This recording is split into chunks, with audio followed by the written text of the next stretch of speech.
Bonsoir.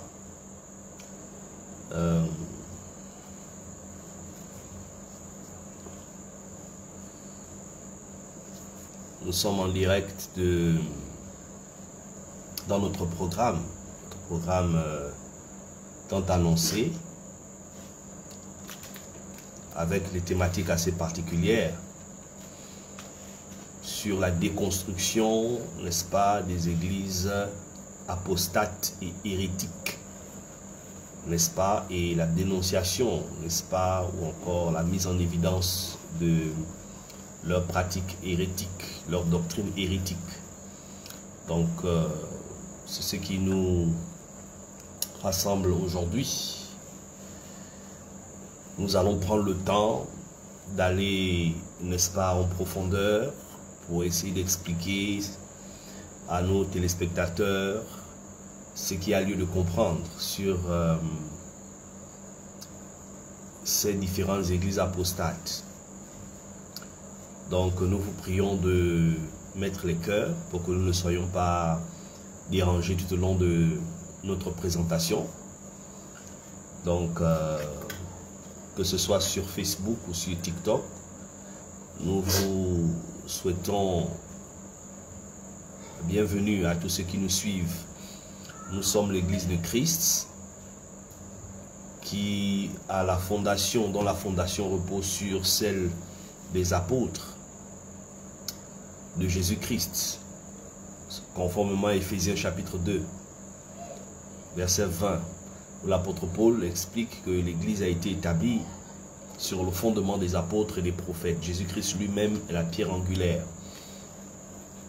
Donc, nous allons nous efforcer, n'est-ce pas, ce soir, de déconstruire. Vous savez, aujourd'hui, ce qui est malin, ce qui est vraiment particulier, c'est que il y a tellement de courants religieux. En introduction, j'aimerais quand même le préciser, il y a tellement de courants religieux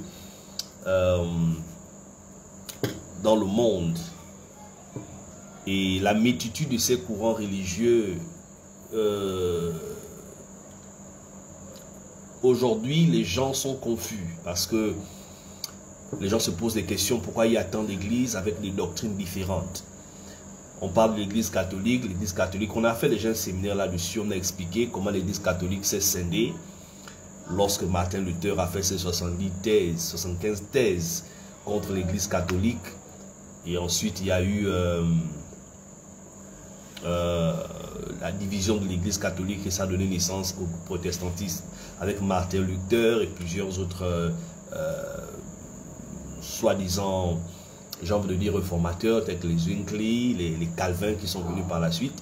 Et l'église protestante aujourd'hui s'est encore scindée sur d'autres formes. Nous avons aujourd'hui l'église évangélique qui est née et les Pentecôtes, l'église, voilà, il y a toute une multitude de courants qui sont nés. Mais aujourd'hui, nous allons nous efforcer d'essayer d'expliquer, parce que la thématique, nous avons un séminaire de pratiquement 2 semaines où nous nous efforcerons à expliquer et montrer, démontrer, n'est-ce pas, les hérésies, n'est-ce pas, qui se trouvent dans ces églises-là.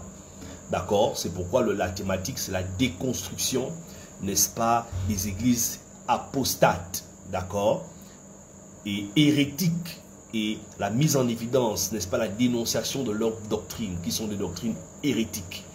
Alors aujourd'hui, particulièrement, nous allons voir une dénomination particulière dans laquelle beaucoup aujourd'hui se trouvent, qu'on appelle l'église adventiste du 7e jour. Voilà. Donc, c'est ce qui va nous intéresser ce soir, de parler de l'église adventiste.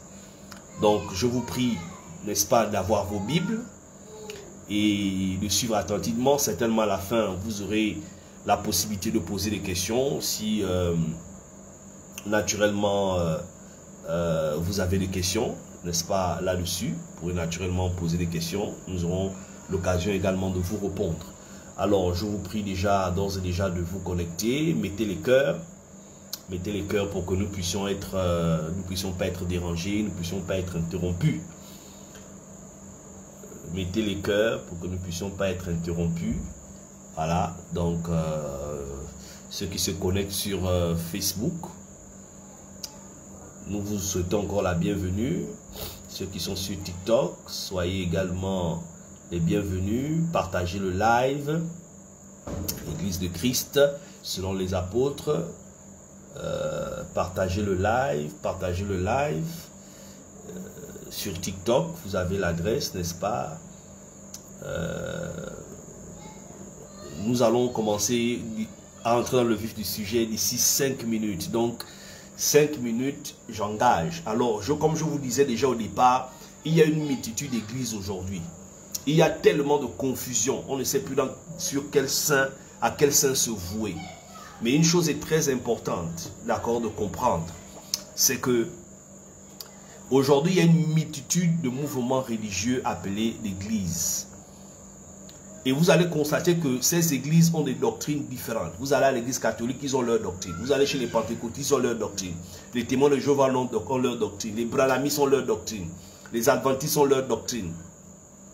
D'accord? L'Assemblée de Dieu, ils ont leur doctrine. Mais ils se font tous appeler église. Tous disent qu'ils sont des chrétiens.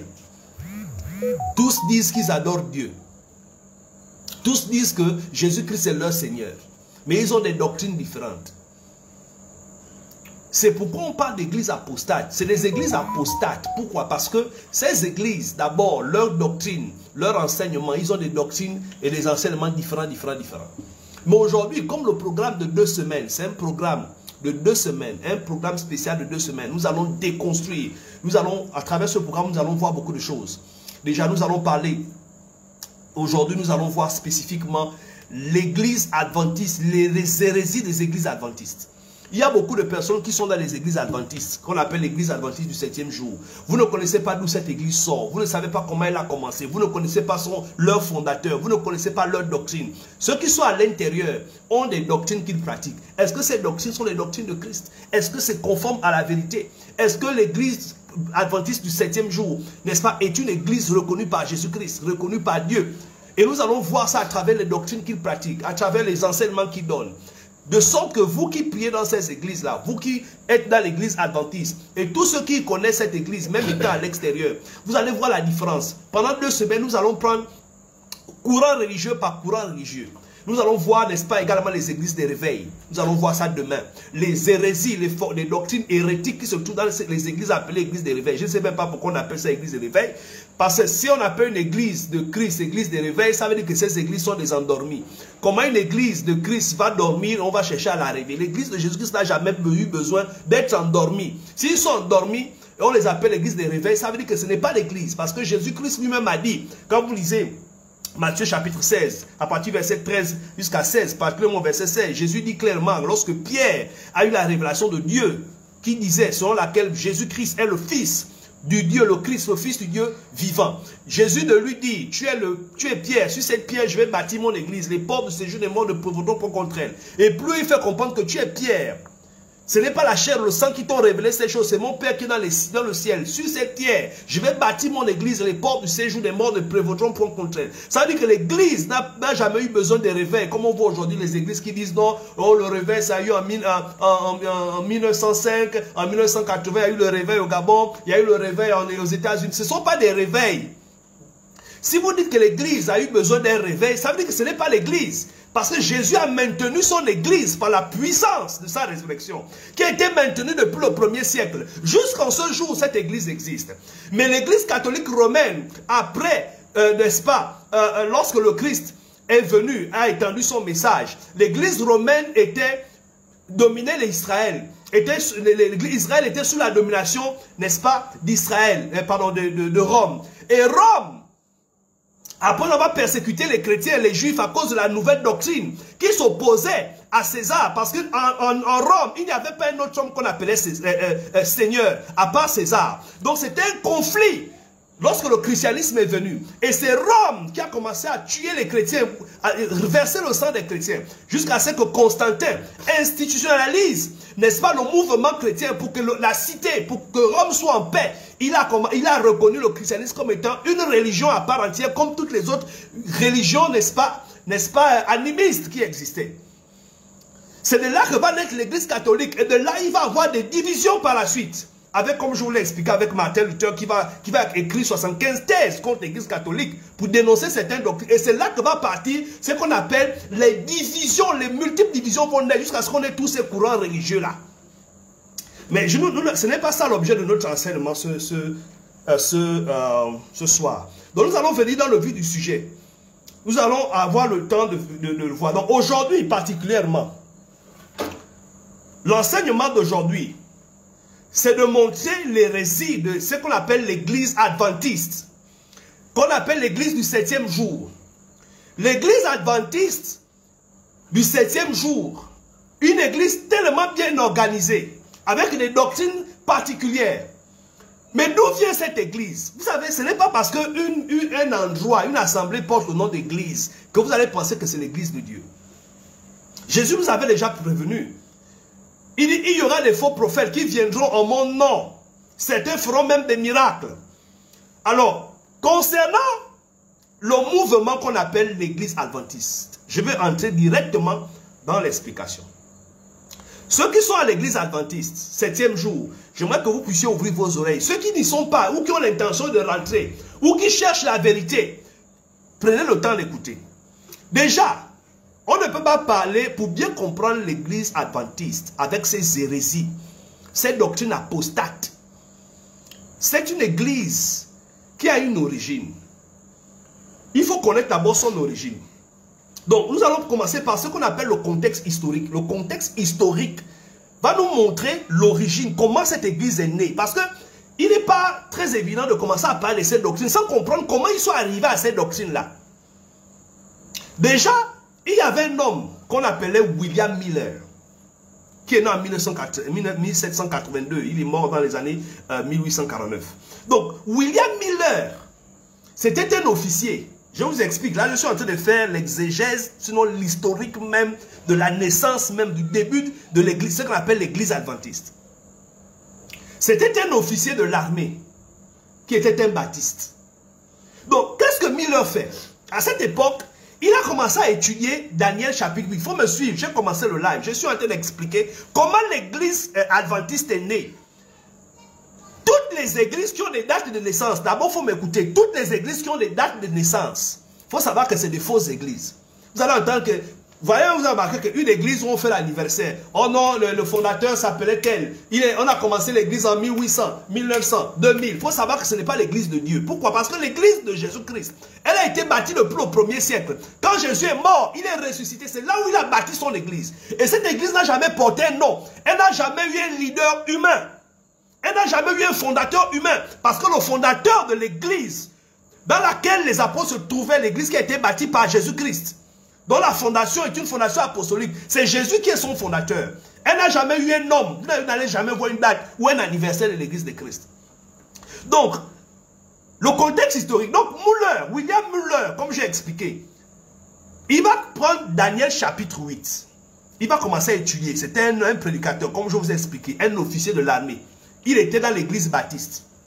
C'est pourquoi je vous ai dit que tous les courants que vous voyez là, c'est les courants qui sortent des églises. De même que le protestantisme est sorti de l'église catholique, les églises que vous voyez qu'on appelle les baptistes qui sont venus par la suite, issus du mouvement de réforme. Dans ces églises baptistes-là aussi sont sortis d'autres mouvements. Particulièrement l'église baptiste, c'est de l'église baptiste que sort l'église qu'on appelle les adventistes. Donc qu'est-ce qu'il fait? Il prend Daniel, le livre de Daniel, le livre du prophète Daniel, chapitre 8. Verset 14. Il va faire la lecture. Quand vous lisez Daniel 8, 14, quand vous lisez bien, la Bible parle, en fait, Daniel reçoit une prophétie. Et il donne. Et quand vous lisez la prophétie, elle dit quoi? Lis-moi un peu le verset 14. Bon, il va lire ce texte-là. Et il me dit, 2300 soirs et matin, puis le sacrifice sera purifié. Donc il dit jusqu'à 2300 soirs et matin, le sanctuaire sera comment? Purifié. Purifié. Donc il a commencé à étudier ce texte. Et il a fait une interprétation. L'interprétation n'est-ce pas, des 2300 jours et nuits là. Il a commencé à faire des calculs et il a donné une prophétie selon laquelle c'est après 2300 jours et 2300 soirs que Jésus-Christ devait revenir. Il a donné, je vous parle ici de William Miller. il a dit que Jésus devait revenir. C'était prophétie pas du retour de Jésus. Et il a fait les calculs. Son calcul, il a commencé à dire ça devait tomber en 1843. Il a fait, je vous explique, parce qu'il faut comprendre. Il a dit que Jésus devait revenir en 1843. Et ensuite, il a précisé, il a dit non, exactement, plus exactement, il viendrait, Jésus-Christ devait revenir sur terre le 22 octobre 1844. Vous pouvez taper sur Google, vous allez faire les fous, vous allez trouver ça.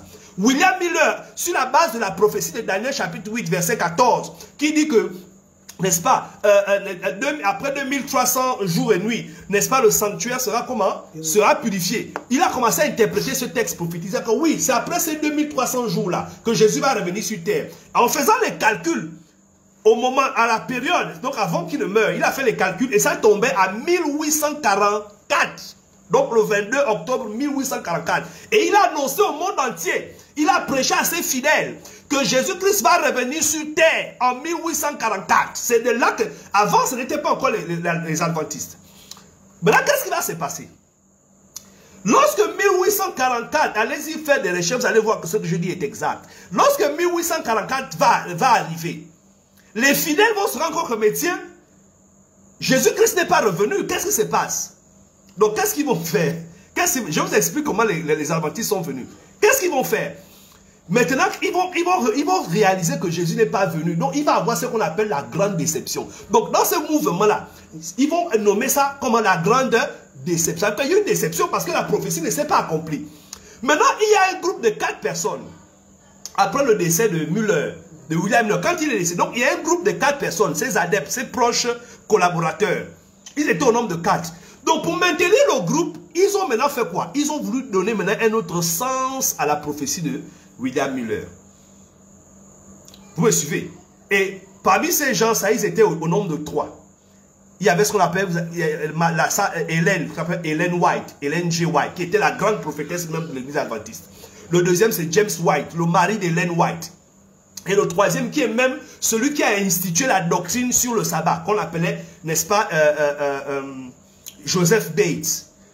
D'accord? Donc, ces trois-là, donc, Ellen White avec son mari, James White, d'accord, avec Joseph Bates, à 3, ils ont redonné notre sens, une autre explication à la prophétie de William Miller, disant que non, en fait, il ne voulait pas parler du retour de Jésus. En fait, la prophétie de 1844 disait que c'est en 1844 que Jésus devait rentrer dans le temple qui est au ciel. Vous-même écoutez, hein? Vous-même écoutez les origines des doctrines des églises que vous suivez. Ils ont donné maintenant une autre explication. Non, 1844, là, c'était la prophétie sur laquelle Jésus devait inaugurer le temple. Il devait rentrer au temple qui est au ciel. Donc, pendant tout ce temps, je ne sais pas là où Jésus était. Mais pour eux, 1844, là, le 22 octobre, c'est là où Jésus devait rentrer dans le sanctuaire. C'est là où maintenant va naître proprement dit ce qu'on appelle l'église adventiste. C'est là où le mouvement va commencer avec ces trois-là, comme j'ai expliqué. Ellen G. White, James White, son mari, et Joseph Bates. Et Joseph Bates, par la suite, va introduire la doctrine de quoi? Du sabbat. C'est pourquoi l'église adventiste, ils ont une prédication principale qu'on appelle le sabbat. Si tu n'observes pas le jour du sabbat, tu n'as pas la marque de Dieu. Voilà l'origine. Maintenant, je vais vous montrer maintenant les doctrines fondamentales. Parce que ce sont ces doctrines qu'on va voir ensemble. Est-ce que ces doctrines, n'est-ce pas, des adventistes du 7e jour, ces doctrines sont-elles conformes à la doctrine de Jésus-Christ, à l'enseignement de Jésus-Christ? Donc, voici les doctrines fondamentales. Je vais prendre particulièrement 4 doctrines. 4 doctrines fondamentales du fondement, ce qui repose même, qui constitue même le fondement de l'église adventiste. Premièrement, ils ont ce qu'on appelle quoi? Leur première doctrine, comme je vous l'ai expliqué. D'accord? Pour eux, comme je vous ai expliqué déjà, sur la prophétie. D'accord? Qu'ils ont appelé la prophétie de 1844, n'est-ce pas? Qu'ils ont appelé ce qu'on appelle l'inauguration de la structure, n'est-ce pas? Donc du temple au ciel. La deuxième doctrine qu'ils ont établie, c'est quoi? Ils disent que Jésus-Christ, c'est l'archange Michael. Bon, monsieur, je vous cite d'abord ces doctrines-là. Je vous les cite d'abord. Maintenant, après vous les avoir citées, on va revenir là-dessus étape par étape. Donc, première doctrine. Leur première doctrine, c'est quoi? C'est la doctrine qui dit que Jésus est entré au ciel dans le temple en 1844. L'inauguration du temple céleste de 1844. Voici la première doctrine. Deuxième doctrine, ils enseignent que Jésus-Christ, là, l'archange Michael, dont parle l'Écriture, c'est Jésus-Christ. Donc, il y a des gens aujourd'hui là qui croient que quand ils voient l'archange Michael, ils disent que c'est Jésus-Christ. Cette doctrine-là vient des adventistes. Et beaucoup d'églises ont repris cette doctrine. Ils marchent avec cette doctrine sur laquelle l'archange Michael, c'est Jésus-Christ. D'accord? Il faut bien me suivre. La troisième doctrine, c'est ce qu'ils appellent la doctrine du sabbat. Pour eux, le jour du sabbat doit être respecté, qu'on appelle le samedi. Si tu ne respectes pas le jour du sabbat, vous ne priez pas le jour du sabbat. J'ai même des élèves, j'ai vu des élèves qui doivent, un élève qui doit passer le devoir un samedi. Le professeur de physique fait le devoir samedi, programme. L'enfant ne vient pas faire le devoir. Sous prétexte que c'est le jour du sabbat. Non, il prend 0. Même le jour de l'examen, le bac, le BPC. L'enfant prend 0. Sous prétexte que l'église a dit qu'on ne travaille pas le jour du sabbat. Si tu travailles le jour du sabbat, le samedi, tu es maudit. Tu n'as pas la marque de Dieu. Mais on va voir ça tout à l'heure. Quand on va commencer à rentrer dans l'écriture, on va déconstruire cette doctrine-là. La quatrième doctrine qu'ils ont, c'est ce qu'on appelle l'élévation n'est-ce pas, de la dame dont je vous ai parlé. Ellen White. Ils l'ont élevée au rang de prophétesse. Donc, son rang, pour eux, Ellen White reçoit les révélations et ces révélations ont la même valeur que les Écritures. Donc, ça veut dire que quand elle donne une révélation, quand elle donne une inspiration, ça doit être pris au même titre que les Écritures. Donc, elle est considérée comme étant un fondement même. Ces discours. Donc, elle est prophétesse. Ils ont levé au rang de prophétesse au même titre que les prophètes comme Moïse, comme Élie et autres. Donc, toutes ces prophéties, quand elle donne une prophétie, une inspiration, ça doit être pris au même titre que la Bible. Donc, ce sont ces 4 doctrines-là que nous allons essayer de voir ensemble. Est-ce que ces doctrines sont vraies? Conformes à la doctrine de Christ. Mettez les cœurs pour que personne ne signale le live. Je souhaite qu'il y ait des adventistes connectés en ce moment. Vous pourrez monter après, vous allez poser les questions. S'il y a des questions, Facebook, vous pouvez poser des questions. TikTok, vous pouvez poser vos questions après. Dès que j'ai terminé, poser des questions. On va voir cette doctrine-là. Je vais d'abord commencer par ce qui a mené. Donc, on va commencer à voir les doctrines, leurs doctrines fondamentales et leurs erreurs. On va commencer à déconstruire. Premièrement, la première doctrine, c'est quoi? Comme je vous ai expliqué. Qu'est-ce qui amène William Miller, en lisant le livre de Daniel 8, 14, et de cette prophétie, il va faire la déduction sur laquelle Jésus va revenir sur la terre en 1844. C'est la première erreur. Et c'est de cette prophétie qu'ils ont seulement marqué, comme ça c'est pas accompli, ils ont créé une autre explication que Jésus est rentré dans le temple céleste en 1844. Mais regardons l'écriture. Mes frères, allons-y dans l'écriture. Premièrement, nous allons montrer que la prophétie, c'est-à-dire que la prophétie, n'est-ce pas, de William est fausse. Pourquoi elle est fausse? Un prophète qui vient donner une prophétie pour dire que Jésus va revenir en telle date. D'abord, c'est même ça d'abord le premier élément. Première fondation hérétique. Première fondation diabolique, fausse, mensongère. Pourquoi? Si William Miller et ses contemporains connaissaient l'écriture, connaissaient la doctrine des apôtres, aucun chrétien, aucun prophète, aucun pasteur, aucun apôtre, aucun docteur ne peut jamais se lever pour donner une date, un jour où Jésus-Christ doit revenir. Ils le font pourquoi? Il est évident que c'est des faux prophètes. Pourquoi? Parce que s'ils étaient des vrais prophètes, ils comprendraient l'enseignement de Jésus et de ses apôtres sur l'avènement de Jésus. Qu'est-ce que l'Écriture dit? Allons-y, on va rentrer directement dans le vif du sujet. Prenons le livre de Matthieu. Matthieu 24, verset 33 à 36. Qu'est-ce que l'Écriture dit sur l'avènement de Jésus-Christ? Est-ce qu'un prophète, un homme aussi audacieux soit-il, peut se lever là? Je ne sais pas avec quel calcul, quelle inspiration, quel esprit va te donner, te révéler le jour de l'avènement du Seigneur. C'est une aberration. Lis-moi ça, mon frère. Matthieu 24, verset 33. Oui. De même, quand vous verrez toutes ces choses, sachez que le Fils de l'homme est proche, oui, à la porte. À la porte. Je vous le dis en vérité, cette génération ne passera point que tout cela n'arrive. Le ciel et la terre passeront, mais mes paroles ne passeront point. Pour ce qui est du jour. Ah, reprends. Pour ce qui est du jour. Concernant le jour, et de l'heure. Et l'heure, pour le jour et l'heure. Personne ne le sait. Personne ne le sait. Ni les anges des cieux. Les anges ne savent. Ça veut dire qu'un ange, mon frère, il faut me suivre. Si un ange, je parle là devant les téléspectateurs, mon frère, si tu veux vraiment sauver ton âme, il faut écouter ce qu'on dit.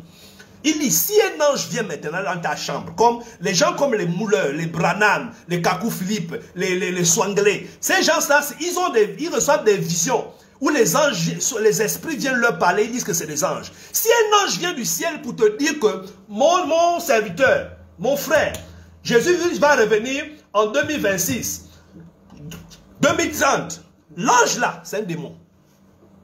C'est un esprit de Satan. C'est pourquoi Paul a dit quand vous lisez Galates chapitre 1, il dit quoi? Il dit quand nous-mêmes, Galates chapitre 1 à partir du verset 6, il dit quand nous-mêmes, ou même un ange du ciel viendrait vous annoncer un autre évangile que celui que nous vous avons annoncé, qu'il soit quoi? Anathème. Ça veut dire qu'il soit maudit. Parce que cet ange n'est pas de Dieu.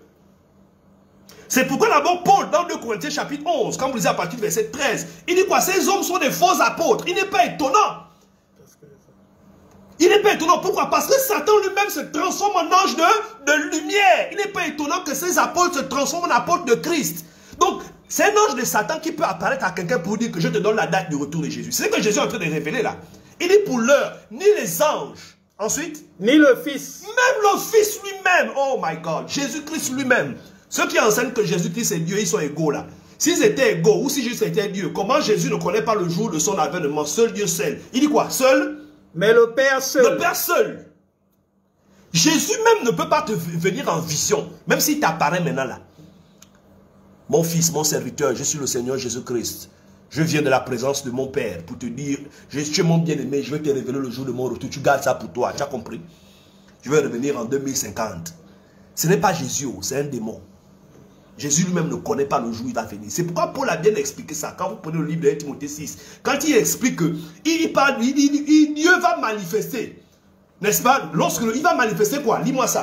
Il va, mais le bienheureux, celui qui habite la lumière inaccessible, une lumière inaccessible, va manifester ce bienheureux. Jésus-Christ va le manifester. C'est Dieu qui va manifester Jésus-Christ. Seul Dieu connaît ce temps. Donc, le fameux William Miller a fait une erreur. La première erreur, c'est quoi? C'est qu'il a méprisé ce que l'Écriture dit. Jésus lui-même l'a dit. Jésus m'a dit que personne ne connaît l'heure. Donc, moi-même, le Fils, je ne le connais pas. Les anges ne connaissent pas.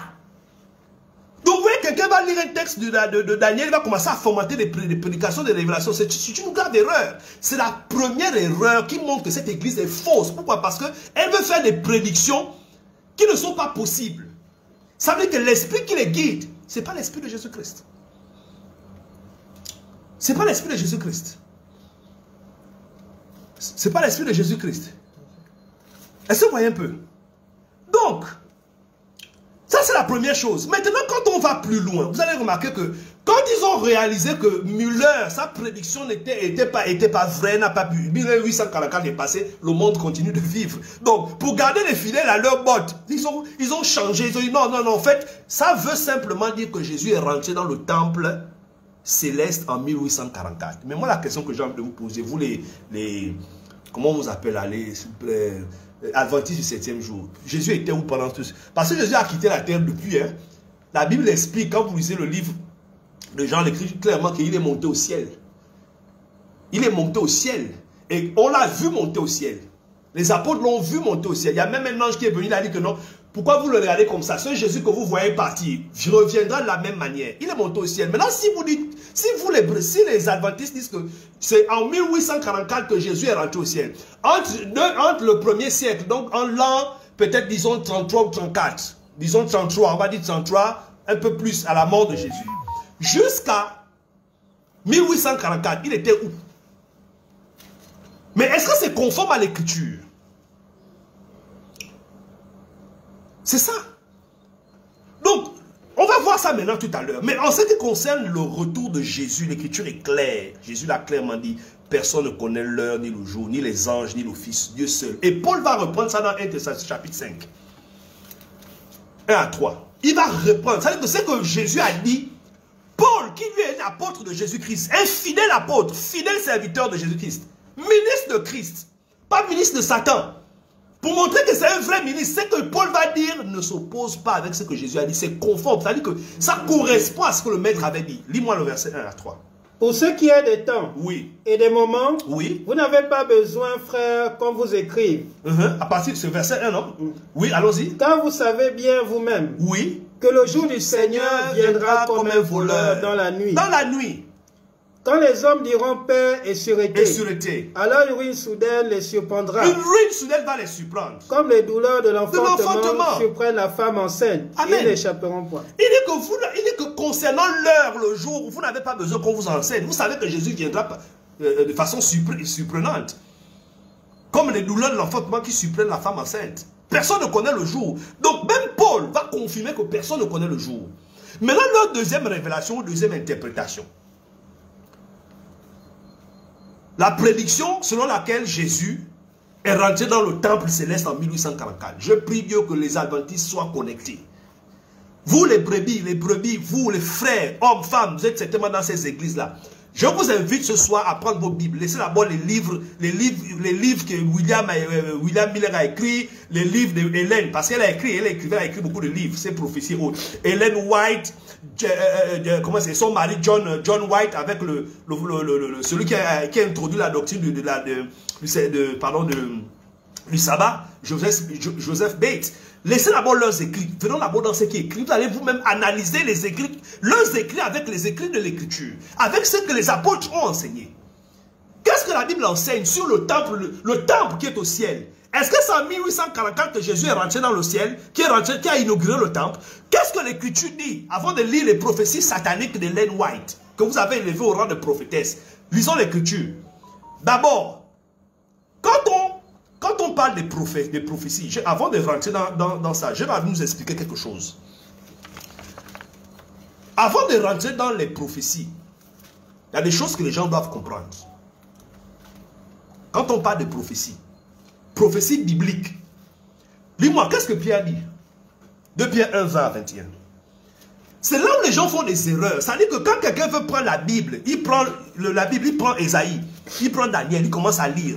Après, il dit non, voici, je vais interpréter ce que Daniel dit. Il commence à donner des interprétations, des prophéties bibliques. Parce qu'il y a deux types de prophéties. Il y a les prophéties qu'on appelle les prophéties scripturaires, c'est-à-dire qui sont déjà documentées. Et il y a les prophéties qui ont pour but d'édification, qu'on reçoit en Christ.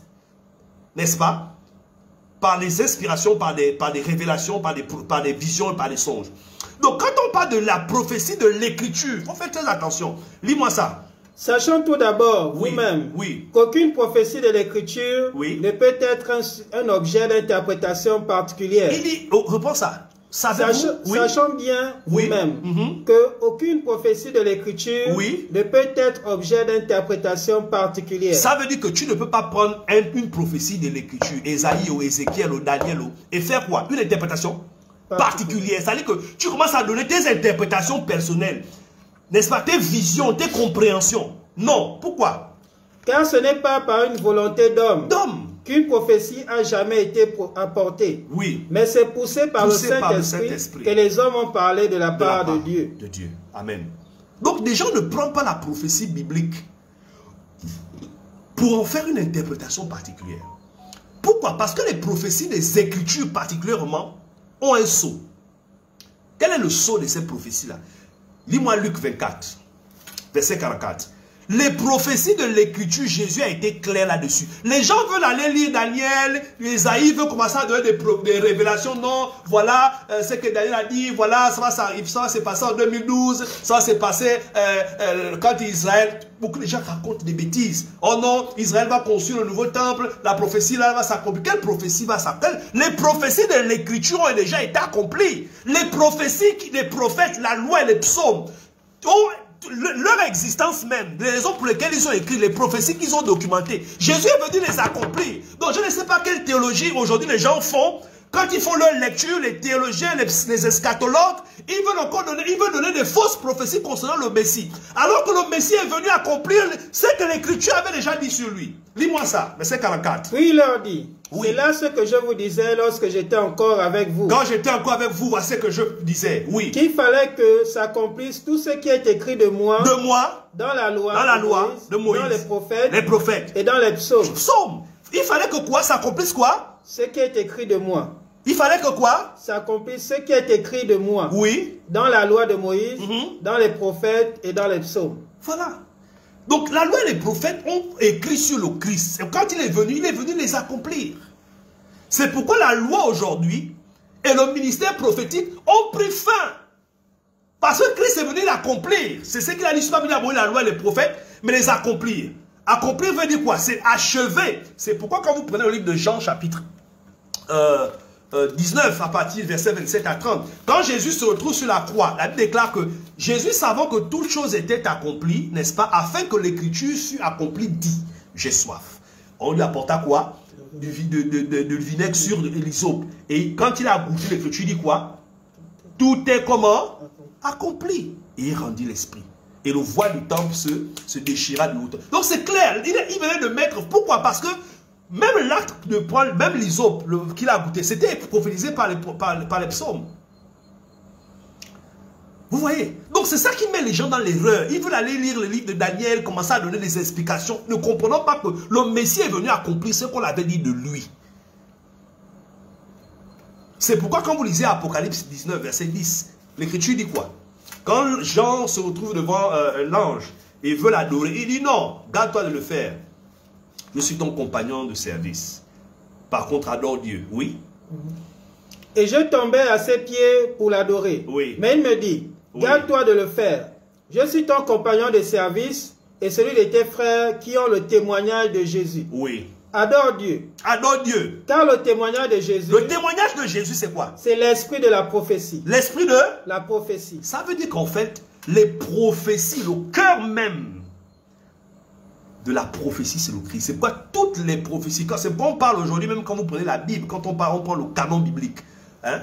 Le canon biblique, les livres qui ont été intégrés dans le canon biblique sont dits des livres comment inspirés. Pourquoi? D'où vient cette inspiration? L'inspiration, ce qui rend ces livres inspirés de Dieu, c'est parce que leurs discours, leurs prophéties ont pour référence le Christ. C'est pourquoi c'est des textes christocentriques. C'est-à-dire qu'ils parlent de Christ. C'est Christ le centre de leur discours. Les autres textes, comme les Maccabées, les Syracides, qui ont été écrits par des philosophes, sont des textes apocryphes. C'est-à-dire que les textes qui n'ont rien à voir avec le Christ, qui n'ont pas été inspirés par Dieu. Bref, c'était une parenthèse. Mes frères, donc vous voyez, c'est ça, l'esprit de la prophétie, le Christ, l'évangile, n'est-ce pas? Le Christ, le témoignage de Jésus-Christ, c'est l'esprit de la prophétie. Mais les gens comme les William Miller avec Ellen White n'ont pas compris ça. Maintenant, venons sur la question de Jésus qui aurait inauguré le temple en 1844, selon laquelle, sur laquelle Jésus est monté au ciel. Donc il a inauguré le temple, il est rentré dans le temple en 1844. Quand nous sommes sérieux à un moment donné. Lisons l'écriture. Prends-moi Hébreux 9, 11 à 12. Jésus était où pendant tout ce temps-là? Si c'est en 1844 qu'il est rentré au ciel. Je suis en train de déconstruire vos doctrines, les adventistes. Lis-moi Hébreux 9, 11 à 12. Qu'est-ce qu'il dit? Mais Christ est venu comme souverain sacrificateur des biens à venir. Oui. Il a traversé le tabernacle.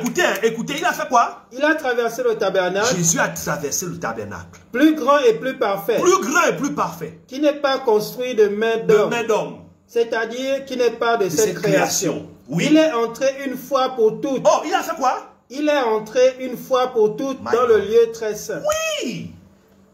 Mes frères, on ne peut pas. Je ne comprends pas comment, mon ami, vous qui dites que vous voulez adorer Dieu, il faut faire beaucoup attention. Hein? Faites très attention parce que l'évangile est tellement clair, les textes sont tellement clairs. Comment quelqu'un peut se lever et vous dire que Jésus est rentré au ciel en 1844 et c'est cette doctrine-là qui crée tout un mouvement auquel les gens adhèrent, qu'on appelle les adventistes du 7e jour. C'est tellement terrible pour vos âmes. Vos âmes sont en danger dans ces églises-là. C'est des églises sataniques, diaboliques, des fausses églises avec de faux prophètes envoyés par Satan. L'écriture dit que Jésus a fait quoi? Il est rentré une fois pour toutes. Une fois, c'est pas deux fois. Une fois pour toutes. Dans le lieu très saint. Le lieu très saint, c'est-à-dire où, oui? Non avec le sang des boucs. C'est bon, mon frère. Il est rentré dans le lieu très saint. Il est rentré au ciel. Le jour où il est monté devant les apôtres comme ça, il est allé au ciel. Chapitre 10, 19 à 20, à 21. Ainsi donc, frère. Je reprends. Selon William, non, même pas, parce que William, ce n'est pas lui qui a tourné la profil, parce qu'il avait déjà échoué en disant que Jésus-Christ devait venir en 1844. Ce sont ces adeptes qui ont voulu, pour protéger son image, pour donner un sens, pour ne pas qu'il soit ridiculisé, ce groupe de 3 individus-là, que j'ai cité tout à l'heure, Ellen White avec son mari White, James White et Joseph Bates.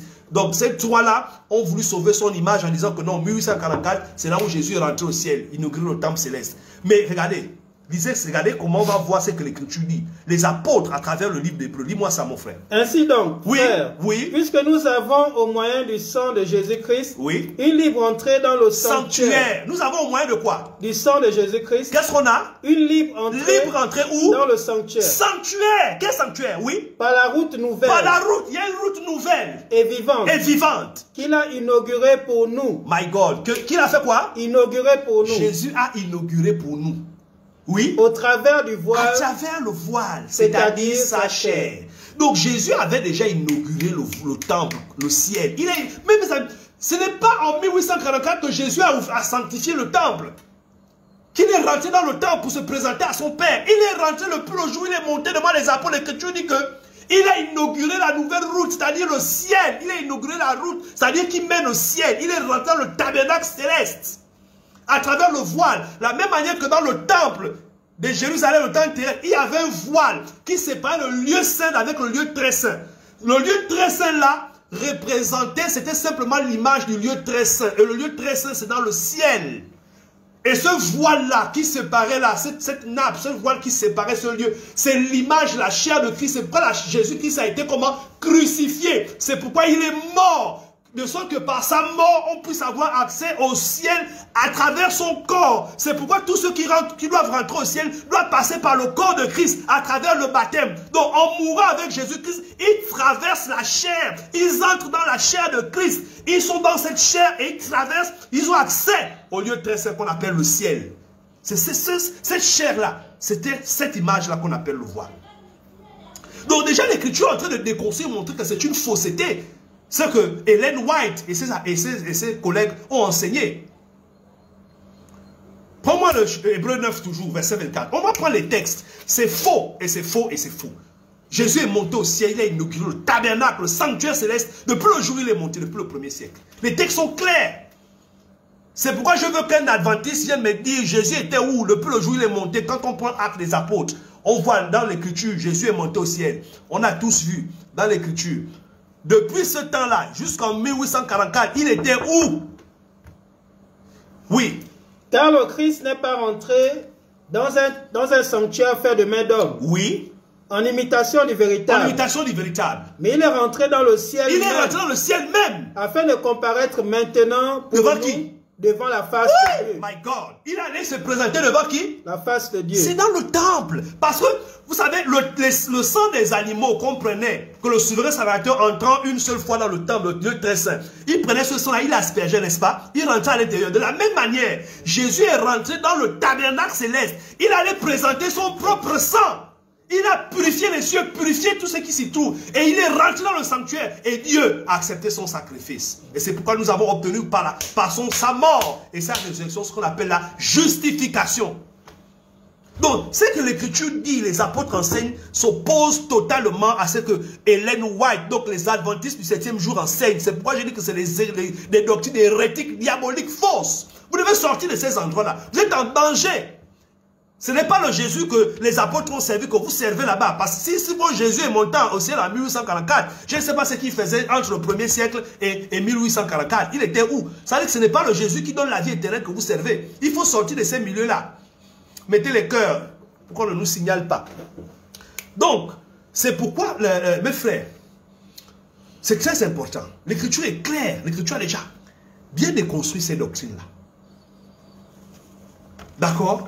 Donc, il y a tellement de versets qui contredisent ces théories-là. Je vais prendre le deuxième point. J'ai dit, on avait touché 4. La deuxième doctrine qu'il prêche, c'est quoi? C'est que Jésus-Christ, c'est l'archange Michael ou Michel. Donc Jésus, c'est un ange. Tous ceux qui prêchent que Jésus, c'est un ange, je ne sais pas, vous allez, c'est terrible. C'est terrible, ça dit que c'est la mort totale. Prenons l'Écriture. Donc, Muller, Ellen White, qui enseigne dans ce qui est le fondatrice de ce mouvement-là, que Jésus-Christ serait l'archange Michael. Il n'y a pas que, parce que vous savez, beaucoup de dénominations ont pris cette doctrine-là après. Beaucoup de dénominations. Je pense même que les témoins de Jéhovah, si je ne me trompe pas, les témoins de Jéhovah aussi prêchent que... On va voir ça. Par exemple, je pense que le 3e jour, on va parler des témoins de Jéhovah. Aujourd'hui, nous sommes d'abord sur les adventistes. Et cette doctrine est en train de se répandre. Mais on va prendre les... Seule la vérité va nous affranchir, mes amis. Seule la vérité va nous affranchir. Prenons l'écriture. Prends-moi Hébreux chapitre 1, verset 5. D'abord, on va voir que Jésus est le Fils de Dieu et non pas un ange. Lis-moi ça. Verset 5. Car auquel des anges lui a-t-il jamais dit? Quel est cet ange-là à qui Dieu a dit? Tu es mon fils, oui, je t'ai engendré aujourd'hui. Oui. Et encore, je serai pour lui un père et il sera pour moi un fils. Voilà, donc, mes frères, l'écriture explique déjà que Dieu, jamais au grand jamais, n'a jamais appelé un ange mon fils. Donc, Michael ne peut pas être, Jésus ne peut pas être l'ange Michael.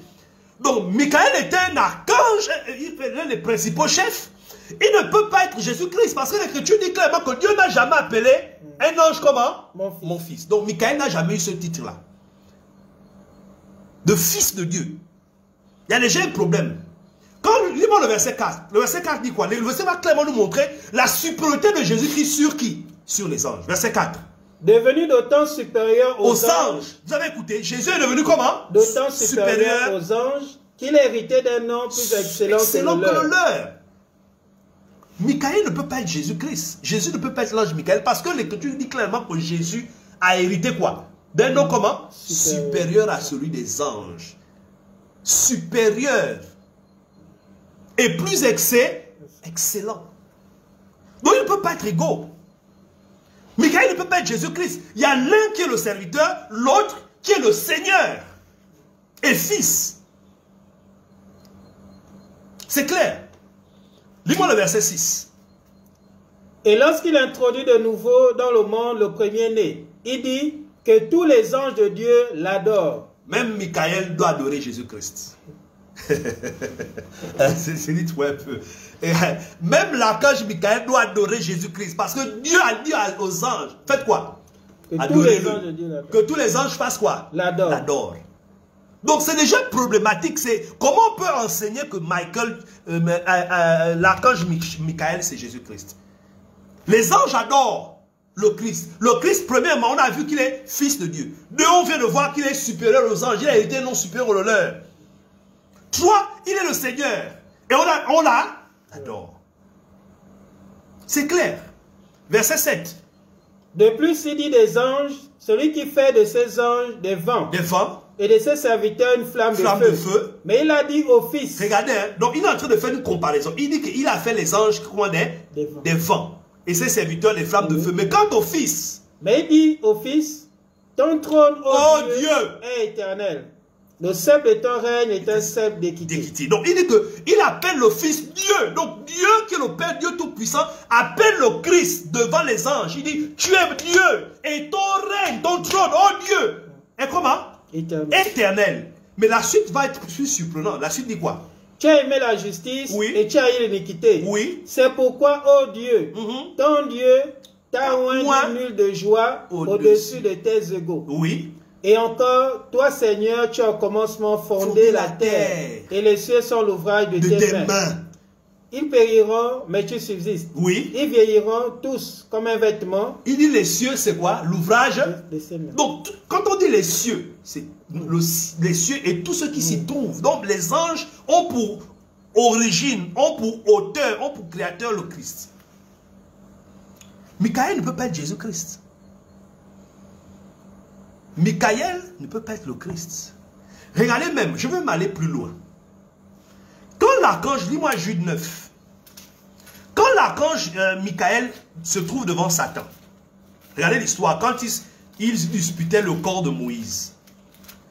Qu'est-ce que l'archange Michael a fait? Vous allez lire que l'écriture dit qu'il n'osa pas faire quoi? Dis-moi ça. Lorsque l'archange Michel, lorsqu'il contestait avec le diable et lui disputait le corps de Moïse, quand il discutait le corps de Moïse, n'osa pas porter contre lui un jugement injurieux. Oui, mais il dit que le Seigneur te réprime. Regardez vous-même, Michaël est devant le diable qui est un ange comme lui-même. N'est-ce pas? Il dit, il n'a pas dit, Michaël n'a pas dit, oh, je te domine, je te réprime. Ou bien, non, il dit quoi? Le Seigneur te réprime. En fait, même Michaël savait que devant le diable, il n'y avait que Dieu qui pouvait faire quoi? S'occuper de lui. Bon, maintenant on va voir. Michaël n'arrive pas par sa propre autorité à soumettre Satan. Il est obligé de dire, le Seigneur va te réprimer. Mais regardez Jésus, pour montrer qu'il n'y a pas d'égalité, ce n'est pas possible que Michaël soit Jésus-Christ. Parce que Jésus-Christ lui-même a eu la domination sur le Satan. Sans passer par quelque chose. Lis-moi le Matthieu 4, verset 10. Oui. Même quand... Oui, lis-moi ça.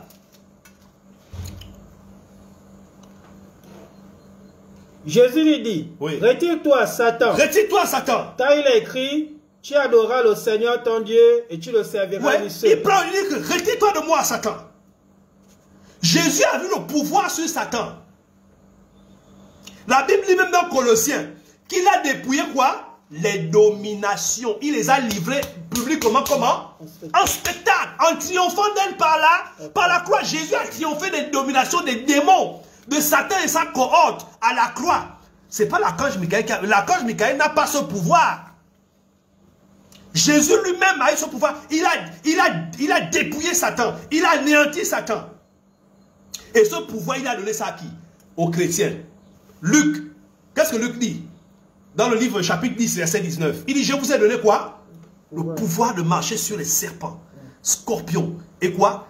Toute la puissance de l'ennemi. Rien ne prend lui. Donc le pouvoir que Jésus a reçu de son Père sur Satan, il a donné ça aux chrétiens. C'est pourquoi en Christ on les chasse, les démons. Au nom de Jésus, il sort. Ça, ce n'est pas un pouvoir que Dieu a donné aux anges.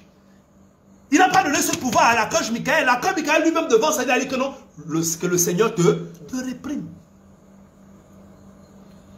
Donc Jésus-Christ, ce n'est pas l'archange, mais c'est une hérésie. Et les témoins de Jéhovah, et les adventistes 7e jour, vous enseignez cette doctrine qui est fausse. Si tu es dans ces églises-là qu'on appelle adventistes du 7e jour, d'abord même la question que j'ai envie de poser, quand même sois un peu sérieux. Même si on ne fait pas tout ce qu'on a dit, tout ce qu'on a dit là même c'est long. C'est même trop long, mon frère. Regarde, tu dis que tu es chrétien. Hein? Ça veut dire que tu es chrétien au même titre que Pierre. Vous avez le même esprit. Paul, Jacques, Jean. Mais dites-moi, Pierre, Paul, Jacques, ils étaient dans l'église qu'on appelle l'adventiste. Non, soyons sérieux à un moment donné.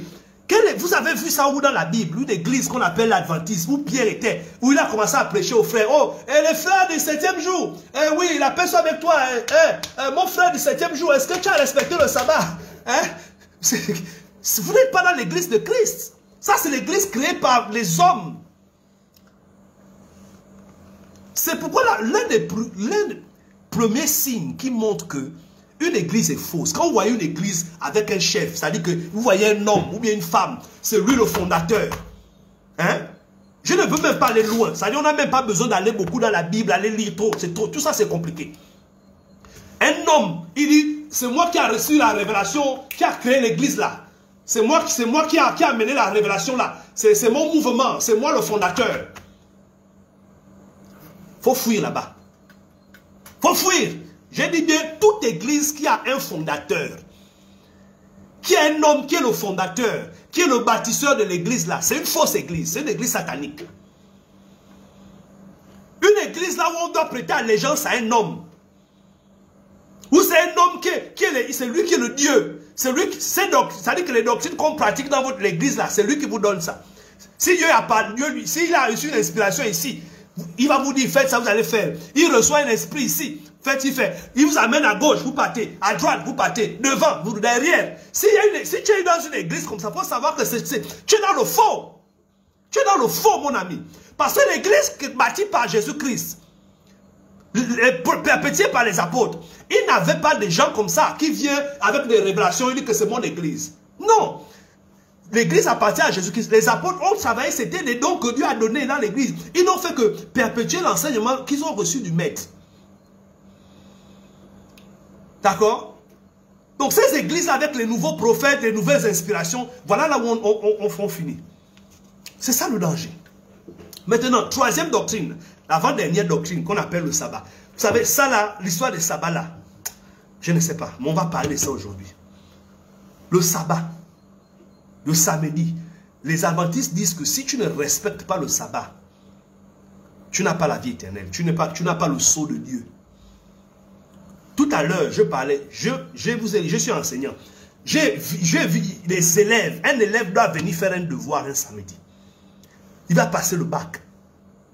L'enfant ne vient pas à l'école faire le devoir parce que son église adventiste, son pasteur adventiste a dit que si tu vas le samedi faire le devoir, tu n'as pas la vie éternelle. Donc l'enfant ne part pas faire le bac, il est échoué. Il a 0. Moi je te donne 0, je vais te donner 0. Moi, si c'est moi ton professeur, je te donne 0. Et puis je vais discuter avec tes parents qui t'enseignent ces fausses doctrines-là. Ils ont 0. Mes frères, allons-y dans l'écriture. D'abord, ce n'est pas l'objet de notre sujet, mais quand on parle du sabbat, le sabbat se trouve dans la loi de Moïse. Je dis bien, dans la loi de Moïse. Et le sabbat c'était une typologie. Le sabbat était une figure. On va lire ça, lis-moi Colossiens chapitre 2, 16 à 17. Ne pas observer le sabbat, ce n'est pas la marque de la bête. Comme les adventistes enseignent que si tu ne fais pas le sabbat le samedi, tu as la marque de la bête. C'est faux. Mes frères, il faut savoir ce que vous enseignez, ce que vous suivez. Si votre enseignement, la Bible dit que l'église, quand on dit qu'une église est l'église de Dieu, la référence est Éphésiens chapitre 2, verset 20. L'église a été quoi? Établie sur quoi? Fondement des apôtres, des prophètes de Christ. Jésus lui-même est la pierre angulaire. Ça veut dire que si ton église a un fondement qui est différent de Pierre, de Jacques, de Paul, de Jean, c'est une fausse église. C'est pas compliqué. Je te donne les techniques, la formule. C'est pourquoi l'apôtre Jean, 1 Jean 4, 6, dit quoi? Nous sommes de Dieu. Celui qui nous écoute est de Dieu. Celui qui ne nous écoute pas n'est pas de Dieu. Et quand vous lisez la fin du verset, il dit quoi? Il dit quoi? C'est par là qu'on fait quoi? La différence entre l'esprit de quoi? De l'erreur et l'esprit de la vérité. Tu n'as pas besoin d'un rêve pour te dire si tu es dans l'erreur ou pas, mon ami. Pose-toi la question. C'est comme mon pasteur enseigne là maintenant. Mon église enseigne. Est-ce que c'est conforme avec ce que les apôtres ont enseigné? Si ce n'est pas conforme, ils ne sont pas plus grands que les apôtres. C'est des antéchrists. Allons-y sur le sabbat. Colossiens 2, 16. Que personne donc ne vous juge au sujet du manger ou du boire. Écoutez, hein, Paul, apôtre de Jésus-Christ, qui a vu Jésus-Christ comme apôtre de Christ, avorton. Parce que Jésus est apparu aux apôtres, à Pierre, donc Céphase, à Jacques, aux 12. Et Paul dit, il m'est aussi apparu comme un avorton. C'est pourquoi Paul, n'est-ce pas, est un apôtre au même titre que Pierre était. C'est ce qu'on appelle les apôtres fondateurs. C'est eux qui sont les fondateurs de l'église. C'est eux qu'on appelle les pères de l'église. Ce n'est pas vos bishops, vos papes, comment ils appellent encore, vos papas, vos daddies, vos archevêques, vos généraux. Ce ne sont pas eux qui sont les fondateurs. Quand on parle des pères de l'église, ce n'est pas un homme, c'est les apôtres, c'est eux qui sont les témoins oculaires. Vous savez, permettez-moi de venir sur quelque chose. Que Dieu nous aide dans ce monde corrompu là. Quelqu'un va dire non, Jésus-Christ, il est plus grand que les apôtres, Jésus-Christ n'a pas dit ça. Moi je crois en Jésus-Christ, moi je crois plus en Jésus-Christ que je crois en Pierre. Moi je préfère écouter Jésus, moi je préfère ne pas écouter Paul, parce que c'est Jésus qui est plus grand que Paul. Vous savez ce que vous dites?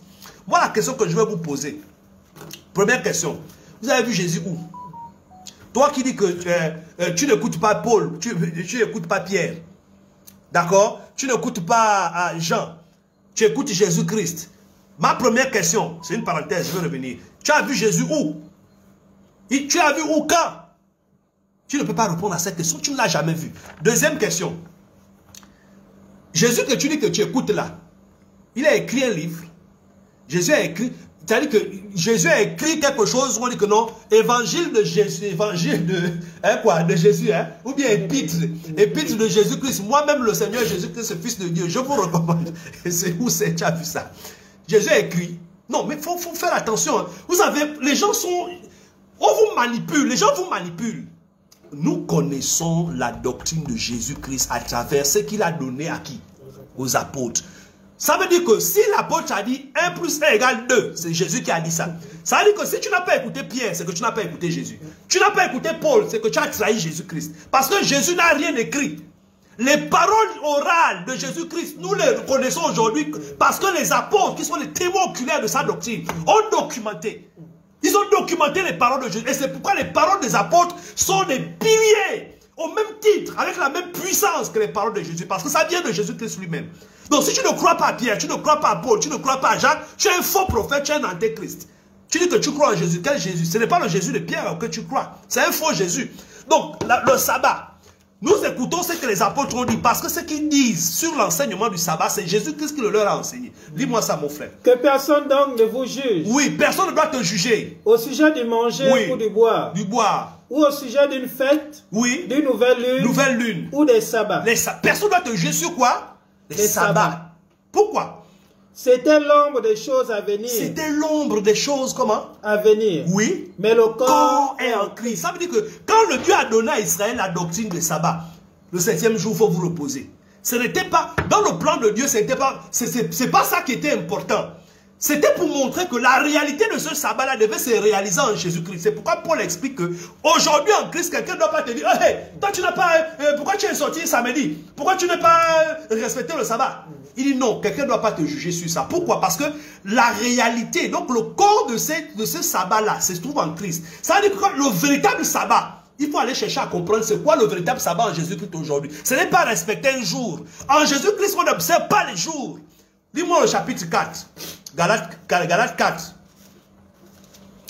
9 à 11. Il faut me suivre. En Christ, le sabbat, ce n'est pas respecter un jour. Comme dans l'Ancien Testament, le peuple ne devait pas aller sortir dans les champs. Il ne devait pas faire des œuvres serviles. Sinon, ils étaient lapidés le jour du sabbat qui correspond au samedi selon les Juifs. En Christ, le sabbat, ce n'est pas l'observation d'un jour. L'observation d'un jour, c'était dans l'ombre, selon Hébreux chapitre 8. D'accord? Et le chapitre 10 également qui explique que l'ancienne alliance était une ombre. C'était une ombre, n'est-ce pas, des choses à venir. Le corps, la réalité, le sens de la loi se trouve en Christ. Donc, pour comprendre ce que signifiait le sabbat dans la loi, il faut comprendre le sens du sabbat aujourd'hui en Jésus-Christ. Qu'est-ce que Jésus nous enseigne sur le sabbat? Lis-moi le Galates 4. 9 à 11, oui. Mais à présent que vous avez connu Dieu, oui, ou plutôt que vous avez été connu de Dieu, comment retournez-vous à ces faibles et pauvres rudiments? Comment vous allez encore retourner dans la loi pour pratiquer ces rudiments du monde, la faible et pauvre? Auquel de nouveau vous voulez vous laisser asservir? Mettez les cœurs et les gens qui me signalent le live là.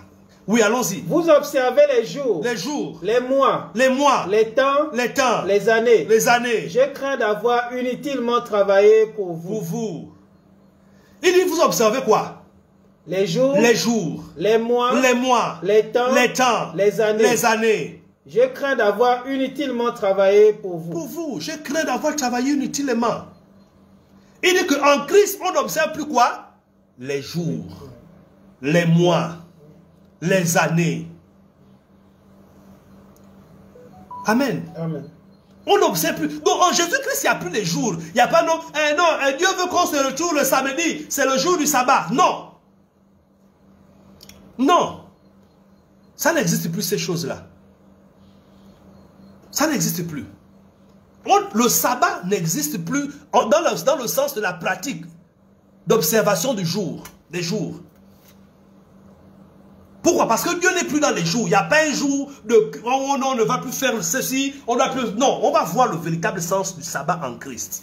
Que veut dire le sabbat en Jésus-Christ aujourd'hui? Allons-y. Quel est le sens du sabbat en Christ aujourd'hui? Lis-moi ça. Jésus-Christ est notre véritable sabbat. Donc le sabbat dans la loi là, qui voulait qu'on observe les jours. Samedi, tu ne dois rien faire, même si ton mouton tombe dans le trou. Jésus un jour a dit aux pharisiens, quand vous lisez ça dans le texte de Marc chapitre 2, vous pouvez aller lire, verset 23. Ils ont commencé à critiquer Jésus, mais tes apôtres commencent à manger les blés, ils froissent ça. Le jour du sabbat, comment ils peuvent faire des choses comme ça? Jésus dit, mais même vous-même, vous n'avez pas lu ce que fit David? Il a pris les peurs de proposition, il a donné ça à ceux qui étaient avec lui, qui étaient réservés seulement aux sacrificateurs à l'époque du sacrificateur Abiatar.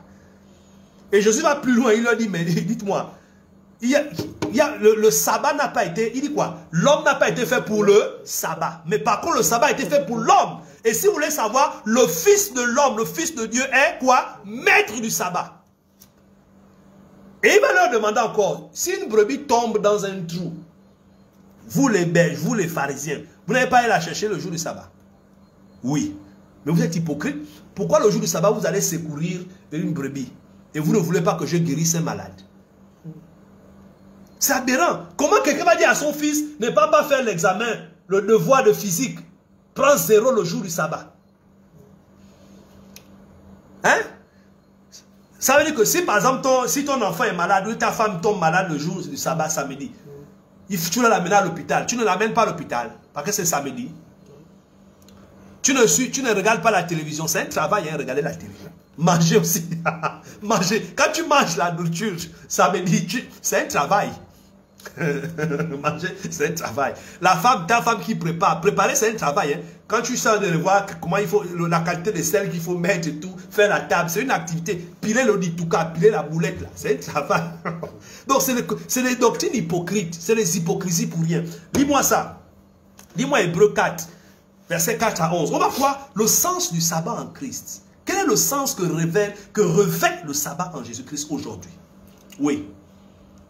Car il a parlé quelque part ainsi, oui, du 7e jour. Le 7e jour. Et Dieu se reposa de toutes ses œuvres le 7e jour. Et ici encore, ils n'entreront pas dans mon repos. Donc Dieu a dit quelque part du 7e jour. Il dit quoi? Ils ne rentreront pas dans mon repos. Oui. Or, puisqu'il est encore réservé à quelques-uns, il est encore réservé à quelques-uns d'y entrer. Et que ceux à qui d'abord la promesse avait été faite. Donc quand Dieu a fait la promesse aux Hébreux avant, avec Josué et autres, et Moïse, ils ne sont pas rentrés dans ce repos-là, qu'on appelle le sabbat. Oui. À cause de leur désobéissance. Parce qu'ils ont désobéi, ils ne sont pas rentrés dans le repos sabbatique que Moïse leur avait promis. Oui. Dieu fixe de nouveau un jour. Dieu fixe un jour à nouveau. Aujourd'hui. En disant dans David, si longtemps après, oui, comme il est dit plus haut, oui, aujourd'hui si vous entendez sa voix, oui, n'endurcissez pas vos cœurs. Car si Josué leur eût donné le repos. Si Josué leur avait donné le repos sabbatique qu'il leur a promis, il ne parlerait pas après cela d'un autre jour. C'est pas possible, on ne devait plus parler d'un autre jour. Il y a donc un repos de sabbat. Un repos de sabbat. Réservé au peuple de Dieu. Réservé au peuple de Dieu, donc aux chrétiens. Il y a quoi? Un repos de sabbat. Un repos sabbatique qui est comment? Réservé aux enfants de Dieu. Oui. Car celui qui entre dans le repos de Dieu, il se repose de toutes ses œuvres, comme Dieu s'est reposé des siennes. Vous allez voir, il dit que celui qui fait quoi? Qui rentre, qui fait quoi? Relis-moi ça. Dans le repos. Celui qui rentre dans le repos de Dieu, qu'on appelle le sabbat, il fait quoi? Se repose de toutes ses œuvres, comme Dieu s'est reposé des siennes. Je nous explique. C'est simple à comprendre. Prends-moi le livre comment on l'appelle? Prends-moi le livre de Marc, pardon, Hébreux.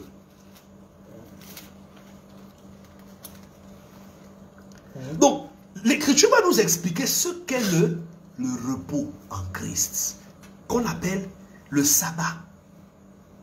D'accord? Apocalypse. Dis-moi Apocalypse 14. 14, 13. Donc, Hébreu a déjà expliqué que celui qui fait quoi? Qui rentre dans le repos de Dieu, il se repose de ses œuvres. Donc, le sabbat en Christ, c'est quoi? Celui qui rentre dans le sabbat, qui rentre donc dans le repos, il se repose de ses œuvres. À quel moment le chrétien se repose de ses œuvres? Quand? Lis-moi ça. Et j'ai entendu du ciel une voix qui disait, écrit, heureux dès à présent les morts qui meurent dans le Seigneur. Écoutez, hein? Oui. Oui. Heureux, ceux qui font quoi? Heureux à présent, Oui. ceux qui meurent dans le Seigneur. Pourquoi ils sont heureux en mourant dans le Seigneur? Oui, dit l'Esprit. Oui. Afin qu'ils se reposent de leurs travaux, car leurs œuvres les suivent. Donc, c'est au moment où le chrétien s'endort, il rentre dans le repos de Dieu. Il rentre dans le repos sabbatique. Que ce repos se trouve en Jésus-Christ. Quand tu es en Christ, tu as l'espérance de te reposer le jour où tu vas t'endormir pour être auprès de Jésus-Christ. C'est pourquoi on parle de repos. Quand vous lisez même l'Écriture, quand les chrétiens meurent, on ne dit pas il meurt. On dit il s'est endormi. Il rentre dans le repos de Dieu. Il rentre dans son repos sabbatique. C'est d'ailleurs pourquoi Jésus dans Matthieu 21, lis-moi ça. Le sabbat, en fait, c'est quoi le sabbat en Christ? Quand tu rentres en Christ, tu es déjà rentré dans le sabbat. Quand tu reçois le Christ, dès que tu rentres en Christ, tu es déjà rentré dans le repos de Dieu.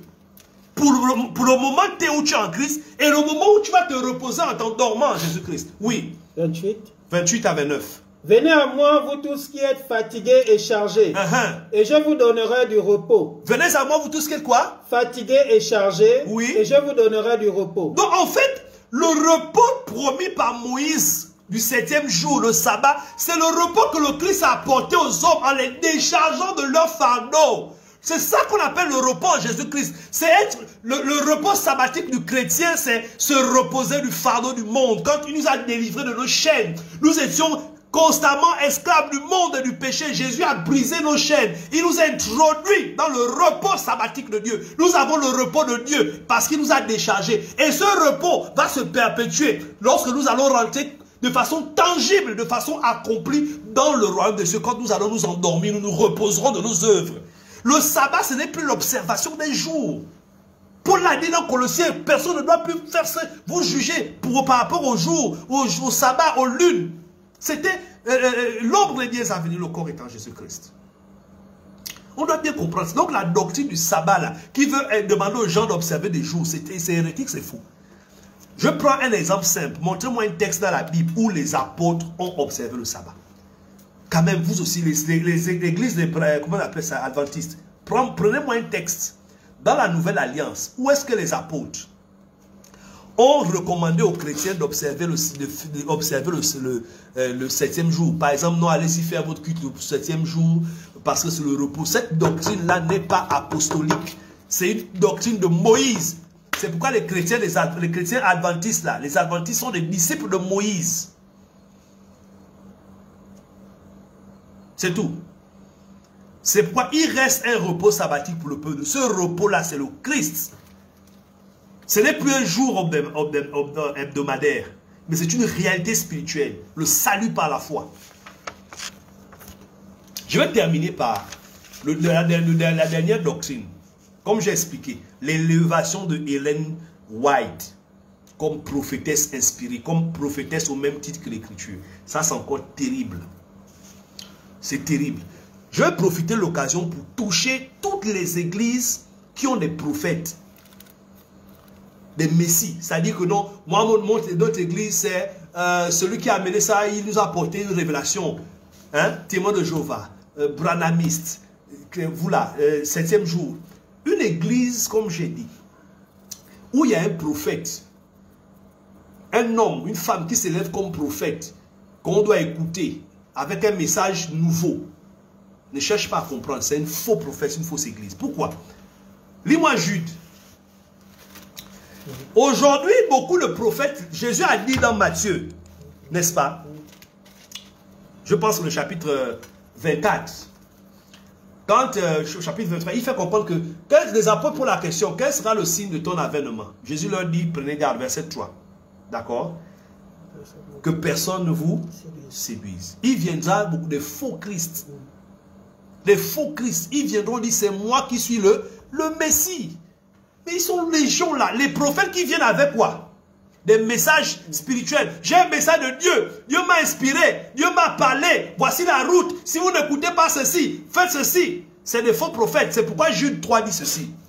Bien-aimés, oui. Comme je désirais vivement vous écrire au sujet de notre salut commun, oui. Je me suis senti obligé de le faire, oui. Afin de vous exhorter, oui. à combattre pour la foi, pour vous exhorter à combattre pour la foi, qui a été transmise aux saints, qui a été transmise comment? Aux saints, comment? une fois pour toutes. Reprends. Qui a été transmise au sein. De combattre pour la foi. Qui a été transmise au sein une fois pour toutes. Et allez, quand on dit transmise, hein, une fois pour toutes, ça veut dire que c'est comme un relais, on te donne. Tiens, ce qu'on t'a transmis là, on ne peut plus venir ajouter. Vous suivez? Ça veut dire que la foi, elle a été transmise comment? Une seule fois pour toujours. Il n'y a pas un apôtre aujourd'hui là, prophète, pasteur, qui va venir. J'ai une nouvelle inspiration. J'ai un rêve. Dieu m'a parlé. Un ange est venu me voir là la nuit. Tous ceux qui viennent avec les révélations des anges. Oh, Jésus m'a parlé. Oh, j'ai vu le tonnerre. Oh, j'ai vu l'archange. Oh, j'étais dans un trou. Oh, la lumière est venue. Oh, j'ai vu les séraphins. Oh. C'est des apôtres, des serviteurs de Satan. Et ces esprits-là qui leur parlent, c'est des démons. Parce que la foi, on ne peut, il y a plein de prophètes qui doivent venir encore aujourd'hui, venir ajouter à la foi. Quelque chose, un ajout sur ce que les apôtres ont déjà posé. Paul l'a d'ailleurs expliqué clairement. 1 Corinthiens chapitre 3, verset 10. Qu'est-ce qu'il dit? Rapidement. Il dit, personne ne peut faire quoi? Poser un autre fondement que celui qui a été posé, c'est-à-dire Jésus-Christ. Dis-moi ça.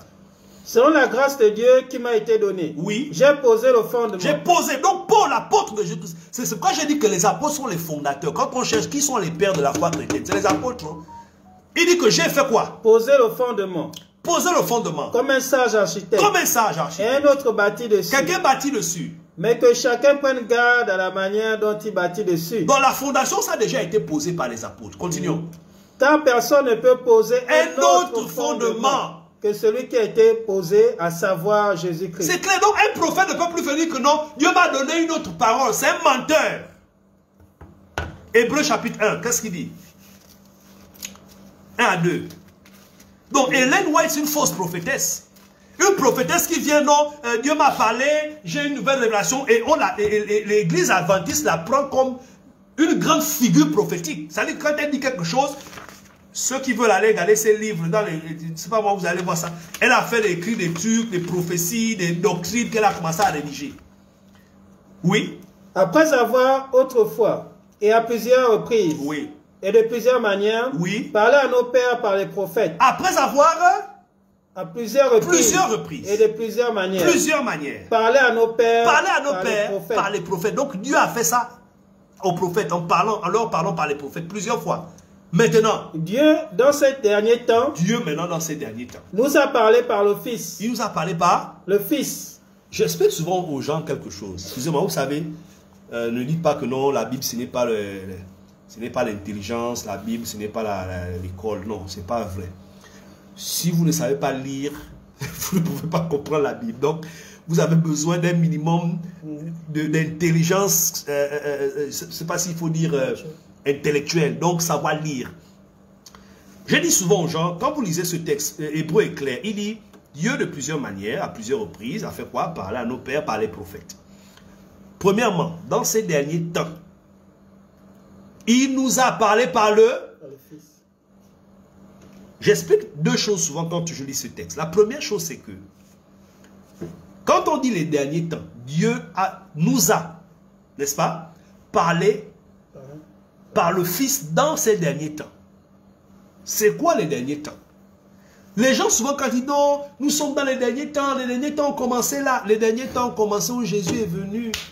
Quand la Bible parle de derniers temps, vous savez, pour ceux qui maîtrisent, pour ceux qui lisent bien la Bible, les derniers temps, quand vous lisez même les prophètes, quand les Ésaïe, Jérémie, Ézéchiel prophétisaient sur les derniers temps,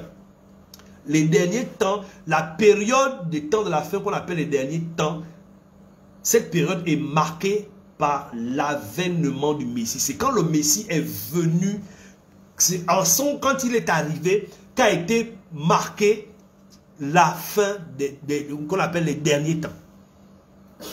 La manifestation du Messie dans le monde, c'est ça, c'est là où commencent les derniers temps. Donc, les derniers temps, Dieu nous a parlé par le Fils. Donc, depuis que Jésus est venu, et marquer les derniers temps, Dieu nous a parlé. Deuxième chose que j'explique aux gens, c'est que le temps qui est là-bas, utilisé, c'est le passé composé, même en anglais. Même quand vous prenez l'anglais, c'est le passé composé, c'est très important. Il dit, il nous a parlé. J'explique souvent que le temps passé composé, d'accord, c'est un temps qu'on utilise, le passé composé est utilisé pour exprimer des actions qui ont eu lieu dans le passé et dont les effets continuent dans le présent. C'est pour dire que Dieu nous a parlé par le Christ. Ça veut dire que depuis que Jésus a parlé, depuis qu'il a enseigné, ce qu'il a enseigné là est toujours en vigueur jusqu'à aujourd'hui. Il a parlé, il ne parlera plus. C'est ce que ça veut dire. Il nous a parlé. Donc aujourd'hui, si quelqu'un doit savoir ce que Dieu dit, il doit faire quoi? Qu'est-ce que Jésus a dit? Qu'est-ce que ses apôtres ont dit? Ce n'est pas qu'est-ce que Ellen White a dit, Branham a dit, Kakou Philippe a dit, Swangele a dit, prophète tel a dit, le pape a dit. Qui encore? Dadi a dit. Papa a dit. Le général des généraux a dit. Le grand pasteur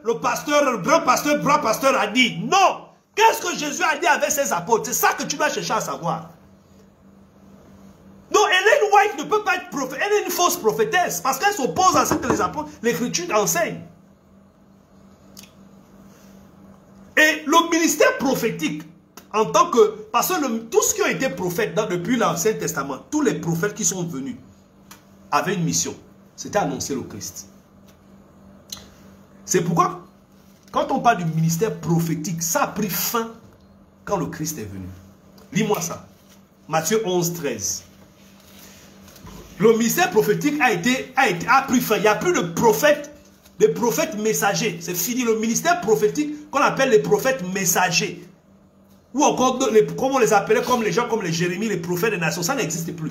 Les prophètes que nous avons aujourd'hui sont les prophètes selon Éphésiens chapitre 4, 11. Les prophètes chrétiens qui sont des ministres de l'évangile. Les prophètes qu'on a aujourd'hui en Christ sont des ministres de l'évangile. Sont des prédicateurs qu'on appelle les prophètes. Ils prêchent l'évangile, ils enseignent et ils ont des révélations qui sont des révélations politiques dont l'objectif c'est d'édifier, d'exhorter, de consoler. Ils ne viennent plus avec des prophéties, n'est-ce pas, messianiques. Ce n'est plus des prophéties et des messages conducteurs. Non. Le message conducteur a été donné par Jésus et les apôtres une fois pour toutes, comme Jude 3 l'a dit. Lis-moi ça. Car tous les prophètes et la loi ont prophétisé jusqu'à Jean. Reprends. Car tous les prophètes et la loi ont prophétisé jusqu'à Jean. C'est fini.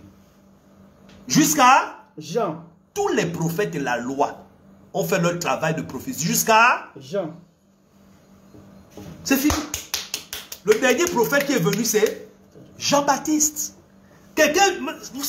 Mon ami, si tu veux sauver ton âme, c'est simple, il faut sortir de là-bas. Sors vite. Essaie de nous contacter. On va te montrer, t'expliquer bien le chemin. On va t'expliquer comment tu peux devenir un vrai enfant de Dieu.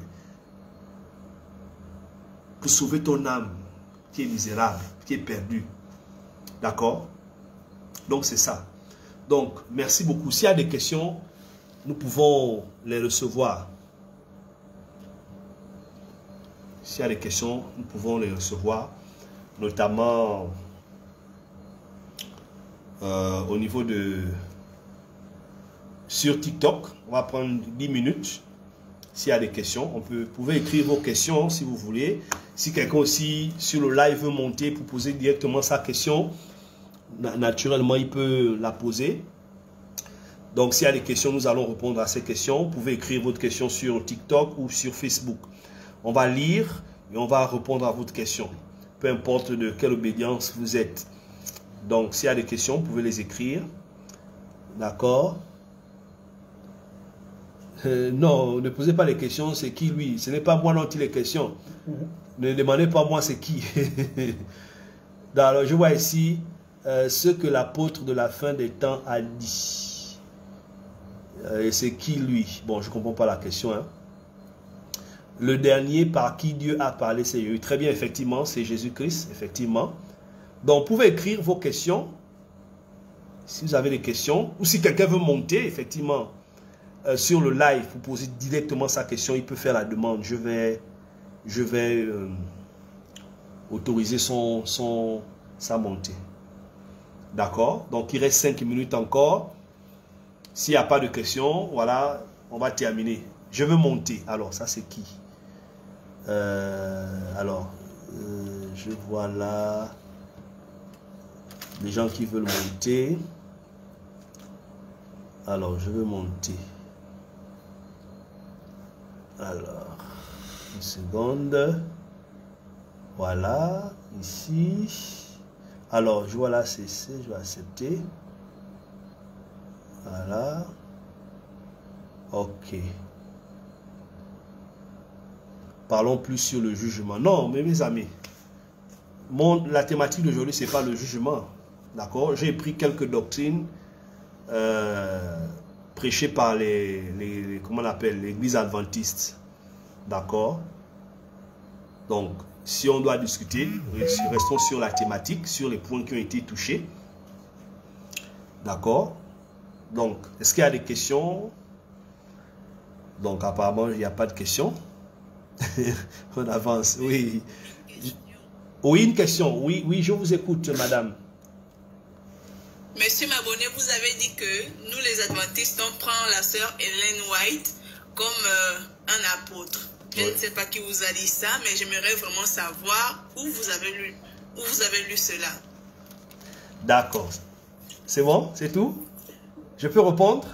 Oui, oui. D'accord. C'est tout, oui, répondez. D'accord, merci. C'est Cynthia, c'est ça, non? D'accord. Oui, c'est ça, c'est elle. Ok, merci. Bon, déjà, si vous avez bien suivi mon discours, j'ai dit clairement, si vous êtes peut-être adventiste 7e jour, vous n'allez pas le nier. Ellen White, j'ai dit que c'était une prophétesse. Elle était considérée dans l'église adventiste comme étant une prophétesse. Et c'est Ellen White avec, j'étais bien clair quand j'ai dit à Ellen White, d'accord, avec James White qui était son mari, c'était eux les principaux fondateurs de ce mouvement. Et Ellen White a écrit beaucoup de prophéties, beaucoup de textes, beaucoup de doctrines. Elle est la figure principale même de cette église qu'on appelle adventiste. C'est ce que j'ai dit. Je n'ai pas dit apôtre, j'ai bien dit elle est considérée comme une grande figure prophétique, donc une prophétesse. Et la majeure partie de cette doctrine vient d'elle. À part la doctrine sur le sabbat qui a été introduit, d'accord, par Joseph Bates. Si vous êtes là-bas, si vous maîtrisez bien cette église, vous allez me donner raison. Si vous n'avez pas assez d'informations, vous pouvez taper les recherches ou poser des questions à vos dirigeants. Mais c'est ce que j'ai expliqué. C'est bon? D'accord, monsieur. Merci. Oui, c'est bon, je ne dis pas le contraire. Oui. Certes, c'est vrai que vraiment, on la prend pour une image, vraiment, je ne sais pas, parfaite, s'il faut dire ça comme ça. Mais on ne la prend pas pour un apôtre, genre, je ne sais pas, et les doctrines, là, on parle de doctrines, tout est inspiré de God. Ah bon? Donc, vous avez bien suivi. Bon, je prends un exemple. Quand Ellen White, d'accord, enseigne que Jésus est rentré au temple céleste en 1844, est-ce que c'est vrai selon les Écritures? Non. Voilà. Donc, ça veut dire que, Paul, vous savez, prenez 2 Jean verset 9. L'apôtre dit, celui qui va plus loin, au-delà, ne demeure pas dans la doctrine de Christ. Il n'a pas dit en lui. Comment on reconnaît un faux prophète? Un faux prophète, Jésus, quand vous lisez dans Jean chapitre 3, à partir du verset 34, Jean-Baptiste dit quelque chose. Il dit, celui que Dieu a envoyé, fait quoi? Dit les paroles de Dieu. Voilà comment on reconnaît un vrai envoyé de Dieu. Quelqu'un peut dire qu'il est prophète, il apôtre, ça ne nous intéresse pas. Qu'est-ce que tu enseignes?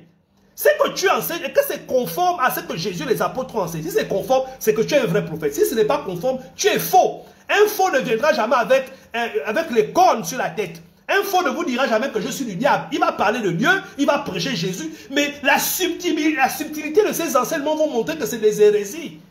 Ce sont des hérésies.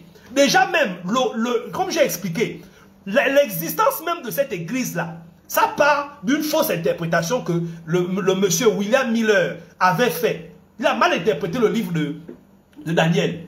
Et pour rattraper son erreur, son équipe a créé autre chose. Alors que l'Écriture dit clairement que personne ne connaît le jour où Jésus va venir. Comment un prophète peut se lever et dire que Jésus va revenir en 1844? C'est une grave erreur. J'en passe. Et tous les points que j'ai cités, j'ai parlé de la doctrine sur l'archange Michael, que Jésus c'est l'archange Michael. Jamais l'Écriture a clairement montré que Jésus est supérieur aux anges. Jésus est appelé fils. Dieu n'a jamais appelé l'un de ses anges mon fils. Donc si vous êtes dans cette église-là et que vous êtes sincère, madame, vous allez quitter là-bas. Mais si vous n'êtes pas sincère, je dis bien si vous êtes là-bas, hein, peut-être vous n'êtes pas là-bas. Mais si vous suivez l'enseignement de le 7e jour, vous devez quitter là-bas. Si vous ne quittez pas là-bas, c'est que vous n'êtes pas sincère. C'est que ce qui vous amène là-bas, ce n'est pas la vérité, ce n'est pas la vie éternelle. Peut-être que c'est parce que vous savez, excusez-moi, je ne vous indexe pas, je m'adresse à l'auditoire. Il y a des gens qui vont dans les églises parce qu'ils suivent un copain, ils suivent un mari, ils suivent l'ambiance, ils suivent le mouvement. Mais quand quelqu'un va dans une église parce qu'il veut la vie éternelle, quand on ouvre ses yeux, quand ses yeux sont ouverts avec ce qu'on a prêché, il va sauver son âme. C'est pourquoi Paul a dit, 2 Corinthiens 6, verset 14. Il dit quoi? Ne vous mettez pas avec les infidèles sous un joug étranger. Quel rapport y a-t-il entre la lumière et les ténèbres? Entre Christ et Bélial, entre la justice et l'iniquité. Il dit, c'est pourquoi j'ai dit, sortez du milieu d'eux. Ne touchez pas ce qui est impur, je vais vous recevoir. Sortez du milieu d'eux. Donc c'est ça, ma soeur Cynthia. D'accord, monsieur. Maintenant, selon vous, oui, de nos jours, est-ce qu'on trouve encore ces églises-là? Comment reconnaître une vraie église maintenant de nos jours-là? Très bonne question. Il y a un texte que... En fait, comment faire encore confiance à ces églises où on nous dit que non, les doctrines sont ceci, sont fausses, c'est monté, c'est descendu. On fait comment maintenant? Donc on ne va plus aller dans les églises, on n'aura plus de temps, c'est ça? Non, ce n'est pas ça. C'est une bonne question que vous posez. Vous savez, un jour... Jésus a guéri Jean, dans Jean chapitre 11. Il a guéri, dans Jean, chapitre 9, autant pour moi, un aveugle né. Les pharisiens lui ont posé la question, qui t'a guéri, qui t'a guéri? Il a essayé d'expliquer, mais il n'arrivait pas à expliquer parce qu'il ne connaissait pas bien. Après, il a croisé Jésus. Jésus dit que tu crois au Fils de Dieu, au Messie? Il dit, je crois. Où il est? Montrez-le-moi, afin que je croie. Jésus a dit, c'est moi qui te parle. Je prends ce texte pour dire quoi? Je ne suis pas en train de dire que c'est moi le Messie, non. Je dis ceci. L'évangile qu'on vient d'écouter ce soir, la question que vous posez, c'est comment savoir? Déjà, je vais vous dire une chose. L'église de Jésus-Christ, la véritable église que Jésus a laissée, bâtie par les apôtres, la première chose que vous allez constater, c'est qu'elle n'a pas les noms. Tous les églises que vous voyez avec les noms là, Pentecôte, Assemblée de Dieu, Jéhovah. Je dis bien, toutes les églises qui ont des noms, sont des fausses églises.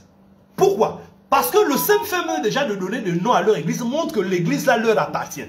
Pourquoi? La vraie église laissée par Jésus n'a jamais porté de nom.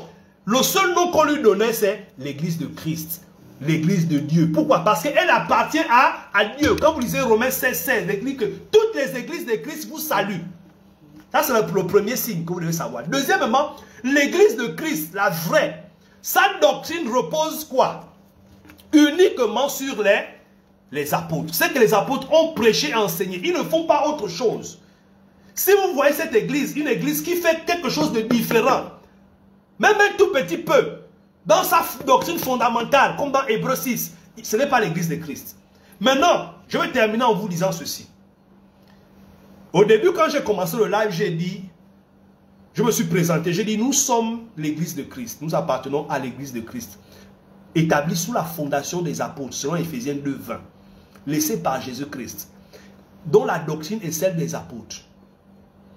Maintenant, c'est pour vous dire indirectement que le seul moyen pour vous d'être sauvé, c'est d'intégrer l'église de Christ, dont la fondation est la doctrine des apôtres. Et si vous voulez mieux connaître cette église, vous pourrez prendre notre contact, contactez-moi en inbox, on va vous rencontrer, vous allez voir cette église-là. Vous allez juger par vous-même. Parce que sa fondation, c'est celle des apôtres de Jésus-Christ. Cette église n'a pas un fondateur qu'on appelle un bishop, mais je ne sais pas quoi. Non, le fondateur, c'est Christ. Sa doctrine, c'est celle des apôtres. C'est ça. D'accord, monsieur. Oui. D'accord. Si je comprends bien, vous faites la publicité de votre église en parlant des églises des autres, c'est ça? Bonne question. Vous savez, j'aime vos questions. Elles sont tellement magnifiques. Vous avez vu, vous avez utilisé une expression. Vous faites la publicité de votre église. Oui, mais c'est m'abonner, il faut bien. Non, mais je vous réponds. Je vous réponds. Bien affermi là-dessus. Très bien, je vous réponds. Déjà, vous allez constater que je n'ai jamais parlé d'une église qui était la mienne. J'ai dit, j'appartiens moi-même à une église. Ce n'est pas mon église, ce n'est pas notre église. C'est une doctrine que les apôtres ont transmise. Déjà, quand vous lisez 2 Timothée chapitre 1, 2 Timothée chapitre 2, Paul dit à Timothée, ce que tu as reçu de moi, en présence de plusieurs témoins, confie-le à des hommes capables qui vont l'enseigner aussi à d'autres. Ça veut dire que cette doctrine était un relais. Les apôtres l'ont transmis depuis le 1er siècle. C'est arrivé jusqu'à aujourd'hui là. Ça veut dire que si vous croisez quelqu'un qui a cette doctrine, c'est que cette personne-là appartient à l'église de Christ. Il appartient au Seigneur Jésus-Christ. Et c'est chez lui se trouve la vérité. Et cette doctrine-là, je l'ai moi-même reçue. Je n'ai pas une église qui est à moi. Ce que je presse, je l'ai reçu. Moi-même, j'étais dans une église du monde. Des églises que vos églises là, toutes les églises de ma, j'étais là-bas. Mais quand j'ai écouté cet évangile, je les ai laissés. Donc aujourd'hui, mon devoir, c'est de vous dire la vérité. Pour que vous aussi, vous écoutez cet évangile. Je ne fais pas l'apologie, mais la publicité d'une église. Je n'ai pas une église. J'appartiens moi-même à ce corps. L'église laissée par les apôtres. Moi-même, je suis une brebis dans cette église-là. L'église, c'est quoi? Ce n'est pas un bâtiment. Hein? Vous, aujourd'hui, si vous acceptez cet évangile, on vous baptise. Vous devenez membre de cette église. Que vous soyez en Chine, aux États-Unis, au Cameroun. Ce n'est pas un bâtiment. Ce n'est pas des prix. Non, voilà l'église de Christ. Par exemple, si tu ne pars pas au Kala, tu n'as pas... Non. Celui qui a reçu cet évangile devient l'église, membre de l'église de Christ. C'est ce que je suis en train de vous dire. D'accord, monsieur, c'est compris, c'est compris. Bon, je ne vais pas vous tenir sur le live plus longtemps. Il y a d'autres qui veulent monter. Je vais m'arrêter là et je vais vous contacter en inbox comme vous avez si bien dit. D'accord, merci. Mais vous avez mon numéro? Ou bien vous pouvez je vais le chercher, ne vous inquiétez pas, monsieur. D'accord. Vous pouvez écrire même sur le TikTok en question, sans problème. D'accord, d'accord. Merci beaucoup. Bonne soirée, merci beaucoup. Merci à vous aussi. Oui, donc... nous sommes dans la partie questions. Ceux qui veulent monter sur le live, je vous permets de monter, hein, à apporter vos questions. Nous avons encore 10 minutes pour les questions.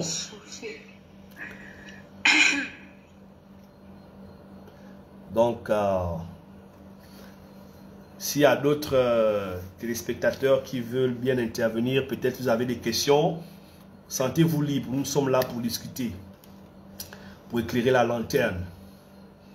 Facebook aussi, s'il y a des gens qui ont des questions, n'hésitez pas, vous pouvez écrire. Hein.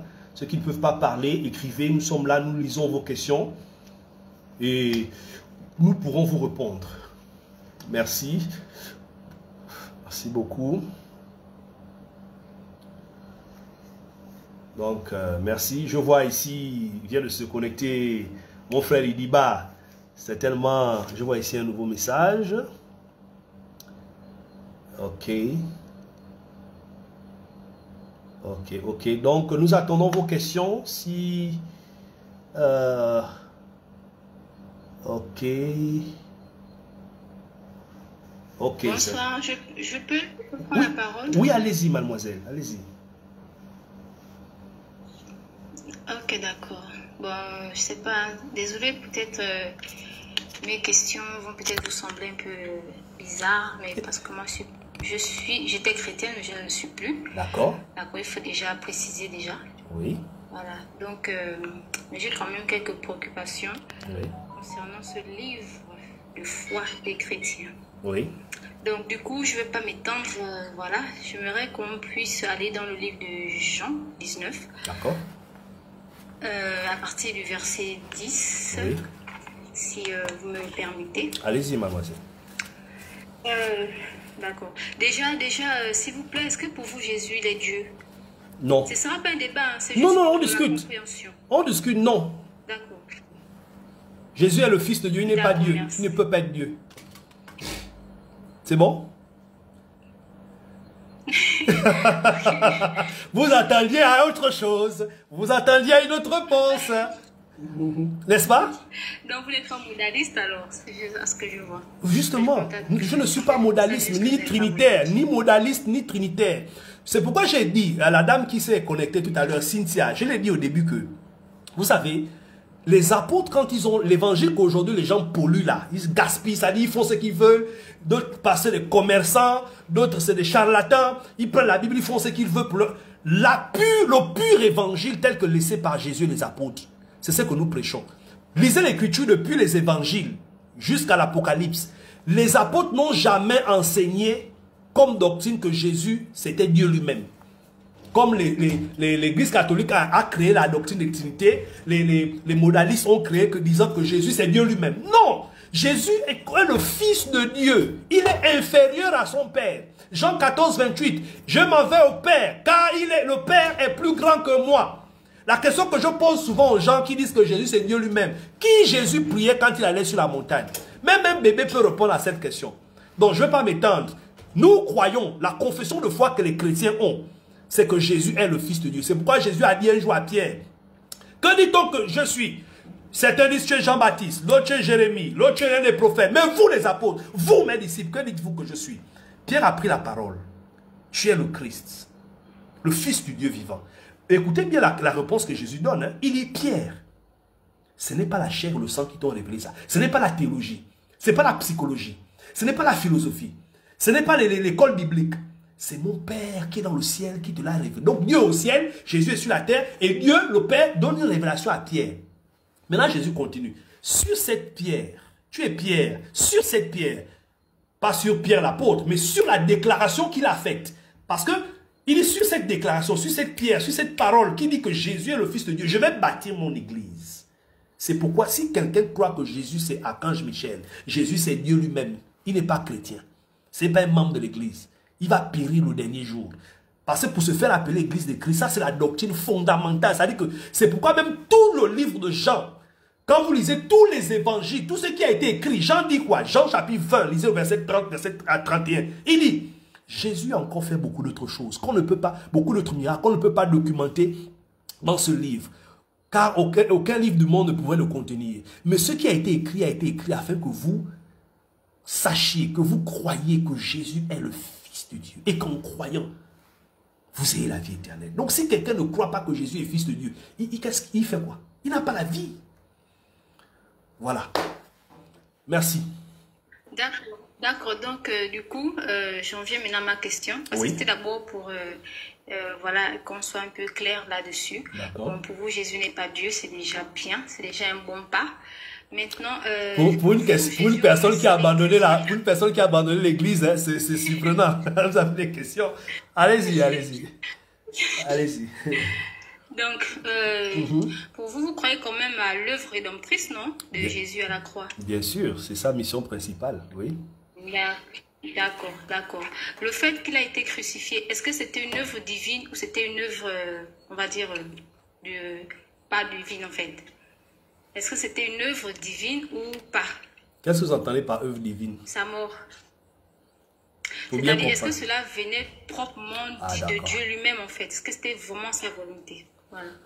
Ben oui. Que Jésus puisse mourir. Bien sûr, c'était ça. Ok, d'accord. Maintenant, on va lire. D'accord. Donc ici, nous avons un texte en rapport avec ça déjà. Quand on prend le livre de Jean, chapitre 19, verset 10, là-bas, il y a Jésus qui échange avec Ponce Pilate. Et du coup, Ponce Pilate interroge Jésus. Et là, Ponce Pilate se dit à Jésus, c'est à moi que tu refuses de parler. Ne sais-tu pas que j'ai le pouvoir de te relâcher et que j'ai le pouvoir de te crucifier? Jésus répondit, tu n'as aucun pouvoir sur moi s'il ne t'avait pas été donné d'en haut. C'est pourquoi celui qui me livre à toi est coupable d'un plus grand péché. Ok, Monsieur Mexon, moi, ici ma question est de savoir si l'œuvre de Jésus est une œuvre, en fait la mort de Jésus est une œuvre divine, ça veut dire que c'est le Père qui a voulu que le Fils meure à la croix. Mais pourquoi Jésus va dire à Ponce Pilate que celui qui le livre à lui a commis un plus grand péché? C'est tout? C'est là ma question. D'accord. Oui. Vous savez, la question que vous posez, vous êtes en train de toucher à deux concepts. Sinon, un très grand concept. Le concept de ce qu'on appelle la préscience de Dieu. Je m'explique. souvent les gens utilisent le principe de la préscience, de la toute-puissance de Dieu. C'est-à-dire quand on parle de la présence de Dieu, ça veut dire Dieu connaît tout, il voit tout, il sait tout. Donc il aurait pu empêcher certaines choses. Pourquoi il permet certaines choses alors que... Bref, pour remettre en cause le plan de salut de Dieu. Alors, ce concept, il est complexe. Pourquoi je dis qu'il est complexe? Parce que Dieu, quand il crée le monde, il crée l'homme. L'homme tombe dans un péché. L'homme tombe dans la chute. Il tombe dans la désobéissance. Quelqu'un va dire, mais Dieu il savait que l'homme devait pécher. Pourquoi il n'a pas empêché Adam de faire ceci? Là, on touche la préscience de Dieu et sa souveraineté. Et dans les principes de Dieu, lorsque Dieu planifie des choses, d'accord? Lorsque Dieu fait son plan, quand il a créé le monde, il a créé l'homme comme étant la créature la plus merveilleuse. Pourquoi? L'homme a été doté d'une capacité que tout le monde n'a pas. La capacité de choisir. Et cette capacité-là ne dépend pas de la préscience de Dieu. Ça veut dire que Dieu sait si moi, je ferai ce qui est mal ou si je ferai ce qui est bien. Néanmoins, Dieu ne va pas venir intervenir dans le choix que je dois faire sur le bien ou sur le mal, quoi qu'il le sait d'avance. Pour venir plus clairement à la question que vous posez par rapport à Pilate, il dit, tu n'aurais eu aucun pouvoir qui n'aurait que si cela ne t'avait pas été donné d'en haut, celui qui te livre à moi commet un grand péché. Effectivement, lorsque Dieu a prévu le plan du salut, dans ce plan, la créature qu'est l'homme, qui est déjà condamné, il faut savoir que l'homme est condamné avant qu'il ne crucifie le Christ. Il ne faut pas oublier ça. L'homme, ça dit qu'avant que le Christ ne soit condamné, et les Juifs et les Romains qui contribuent, d'abord les Juifs le livrent le Christ aux Romains, donc les deux sont coupables. Avant qu'ils ne livrent le Christ, ils sont déjà coupables. Ils sont coupables pourquoi? Parce qu'ils n'ont pas cru. Ils sont coupables pourquoi? Parce qu'ils sont fils d'Adam. Donc le jugement des Romains, le jugement des Juifs ne dépend pas d'abord du fait qu'ils aient livré le Christ. Non. Le jugement intervient depuis parce qu'ils sont fils d'Adam. Maintenant, quand Jésus dit qu'il commet un plus grand péché, sur l'histoire, il parlait de qui? Du Juif. Quand il dit aux Romains, à Pilate, que celui qui me livre commet un plus grand péché. Là, je vais rentrer maintenant dans ce qu'on appelle, dans les discours messianiques. Dans l'écriture, il y a un sort que Dieu... Regardez, à un moment donné, quand Jésus portait la croix, à un moment, il y a Joseph Simon de Cyrène qui est venu l'aider. Et au moment où il est tombé, il y a une dame à qui il dit, priez pour vos enfants. Oh, Jésus a dit, priez pas pour moi, priez pour vos... Ne vous inquiétez pas, priez pour eux. Car si on a fait cela au bois vert, qu'adviendra-t-il du bois sec? Parce que les Juifs, pour qui le Christ a été envoyé, qui ont déjà désobéi depuis, le fait de livrer le Christ aux Romains, il devait avoir un châtiment particulier.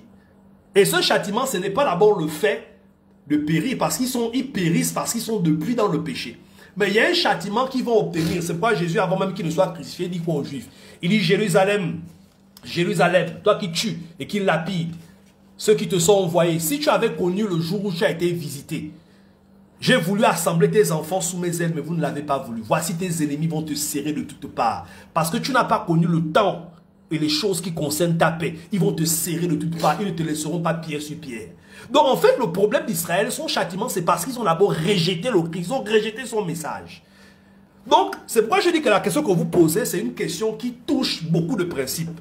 Mais c'est qu'il faut comprendre que le fait que le Christ dit qu'il commet un plus grand péché, ce n'est pas le péché qui consiste à livrer le Christ qui fait que Israël soit condamné. Israël est condamné à cause de son péché originel et de son incrédulité bien avant. Mais maintenant, le châtiment qu'Israël va recevoir, le châtiment qui a eu, quand vous lisez même l'histoire, Jésus a prophétisé, Daniel a même parlé de ça en parlant de comment on appelle ça? L'abomination de la désolation que Daniel a prophétisé dans Daniel chapitre 9, à partir du verset 26 en descendant, qui s'est accompli en l'an 70.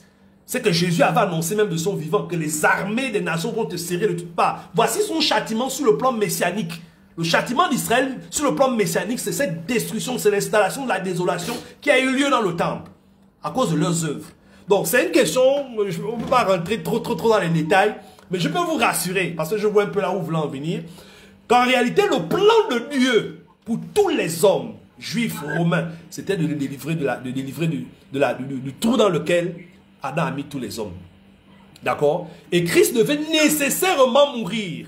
Il devait nécessairement mourir. Livré par les hommes.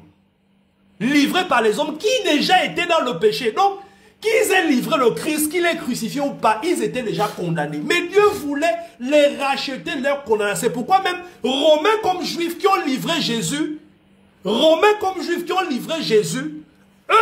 qui l'ont livré, par la mort de Christ, ils devaient également obtenir la miséricorde s'ils croyaient en lui. Donc les Romains qui l'ont livré, qui croyaient en Jésus-Christ, étaient délivrés de leur condamnation, de leur châtiment, quoi qu'il l'ait livré. Les Juifs également qui l'ont livré aux Romains, s'ils croyaient à sa mort, devaient également être justifiés et délivrés de leur péché adamique et du fait de l'avoir livré. Donc il fallait qu'ils soient livrés pour racheter tous les hommes, qu'importe le mal qu'ils ont pu faire, même le livrer. Je peux m'arrêter d'abord là. Maintenant, si vous voulez qu'on développe la question...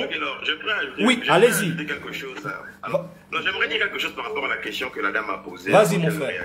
Oui. C'est qu'il faut comprendre qu'il n'y a pas d'opposition entre la volonté de Dieu et le péché qu'un homme commun.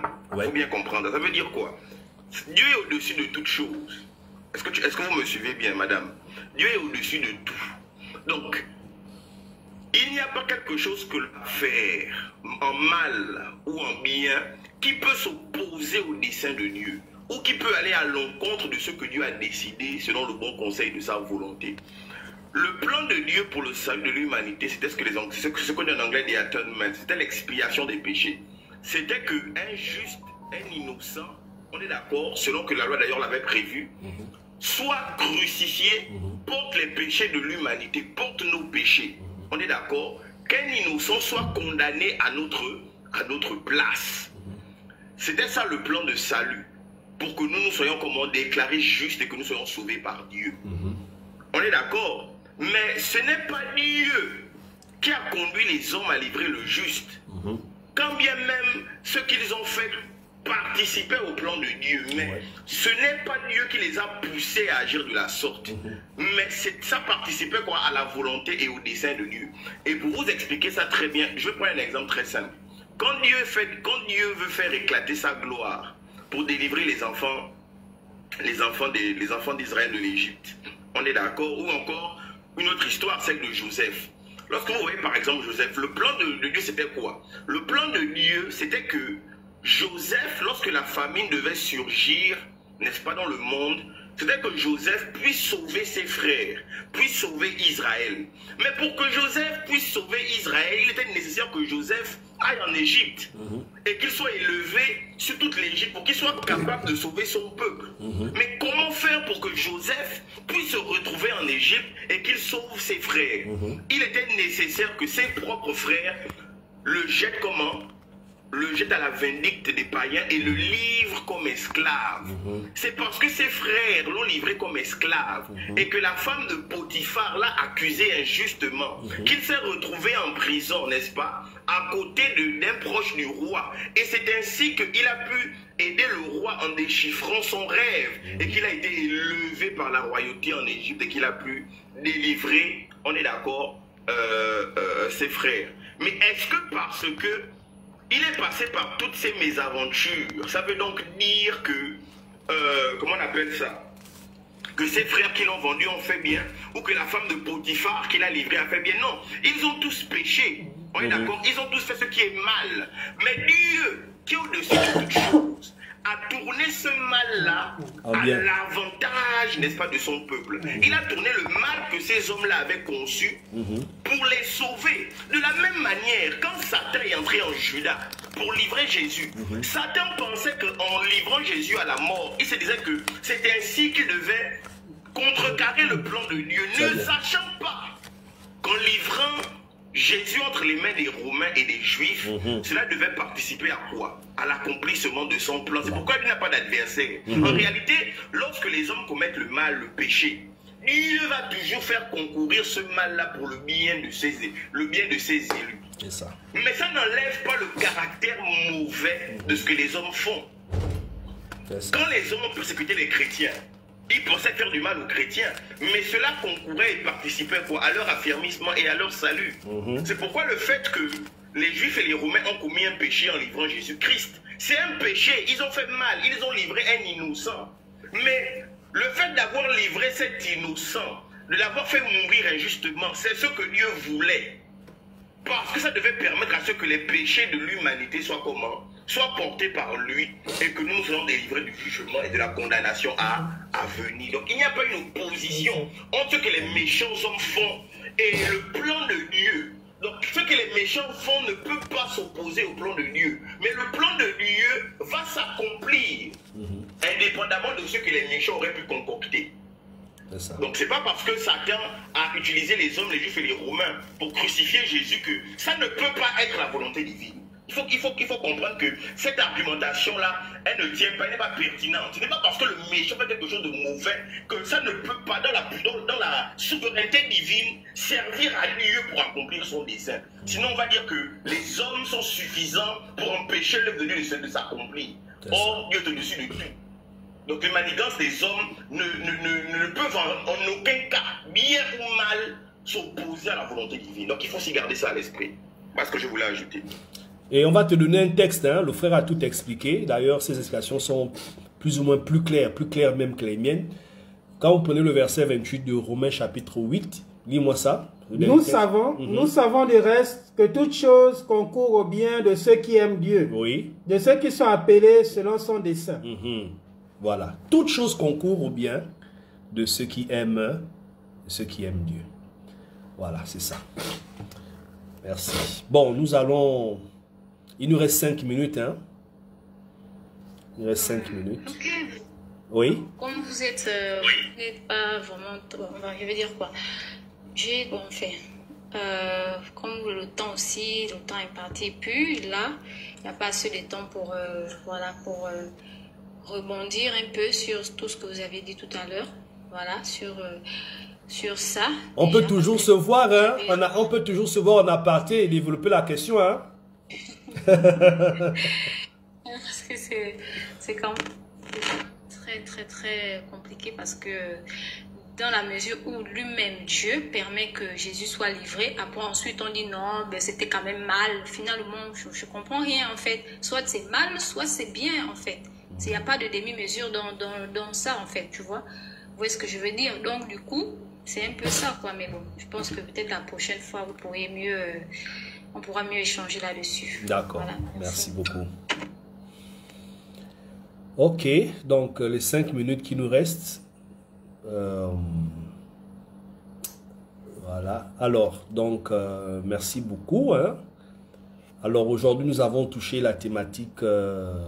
D'accord, la déconstruction des églises apostates et leurs hérésies, leurs doctrines hérétiques, la mise en différence de cette doctrine-là. Nous avons parlé aujourd'hui de l'église adventiste, mettre en lumière les doctrines qu'ils prêchent qui sont purement hérétiques.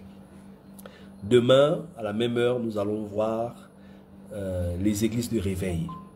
Voilà. Les églises dites de réveil. Nous allons voir également, parce qu'en réalité, les églises de réveil, qu'on le veuille ou non, sont les églises apostates. Donc, ce ne sont pas des déclarations gratuites que nous faisons. Nous avons l'occasion d'entrer dans l'Écriture et voir cela ensemble. Jusqu'à ce que les gens comprennent que Jésus n'a pas mis l'Église. Il n'a pas mis l'enseignement. Aujourd'hui, les églises sont bourrées. Quand vous allez dans un quartier, ce qui sépare les églises, c'est 5 mètres. Quand vous entrez dans une église, vous allez voir qu'ils ont une doctrine différente des églises qui est juste à 5 mètres d'eux. Il y a un problème. S'ils se réclament tous de Christ, pourquoi ils ont des doctrines différentes? Donc nous allons voir ça demain, à la même heure, à 19 h.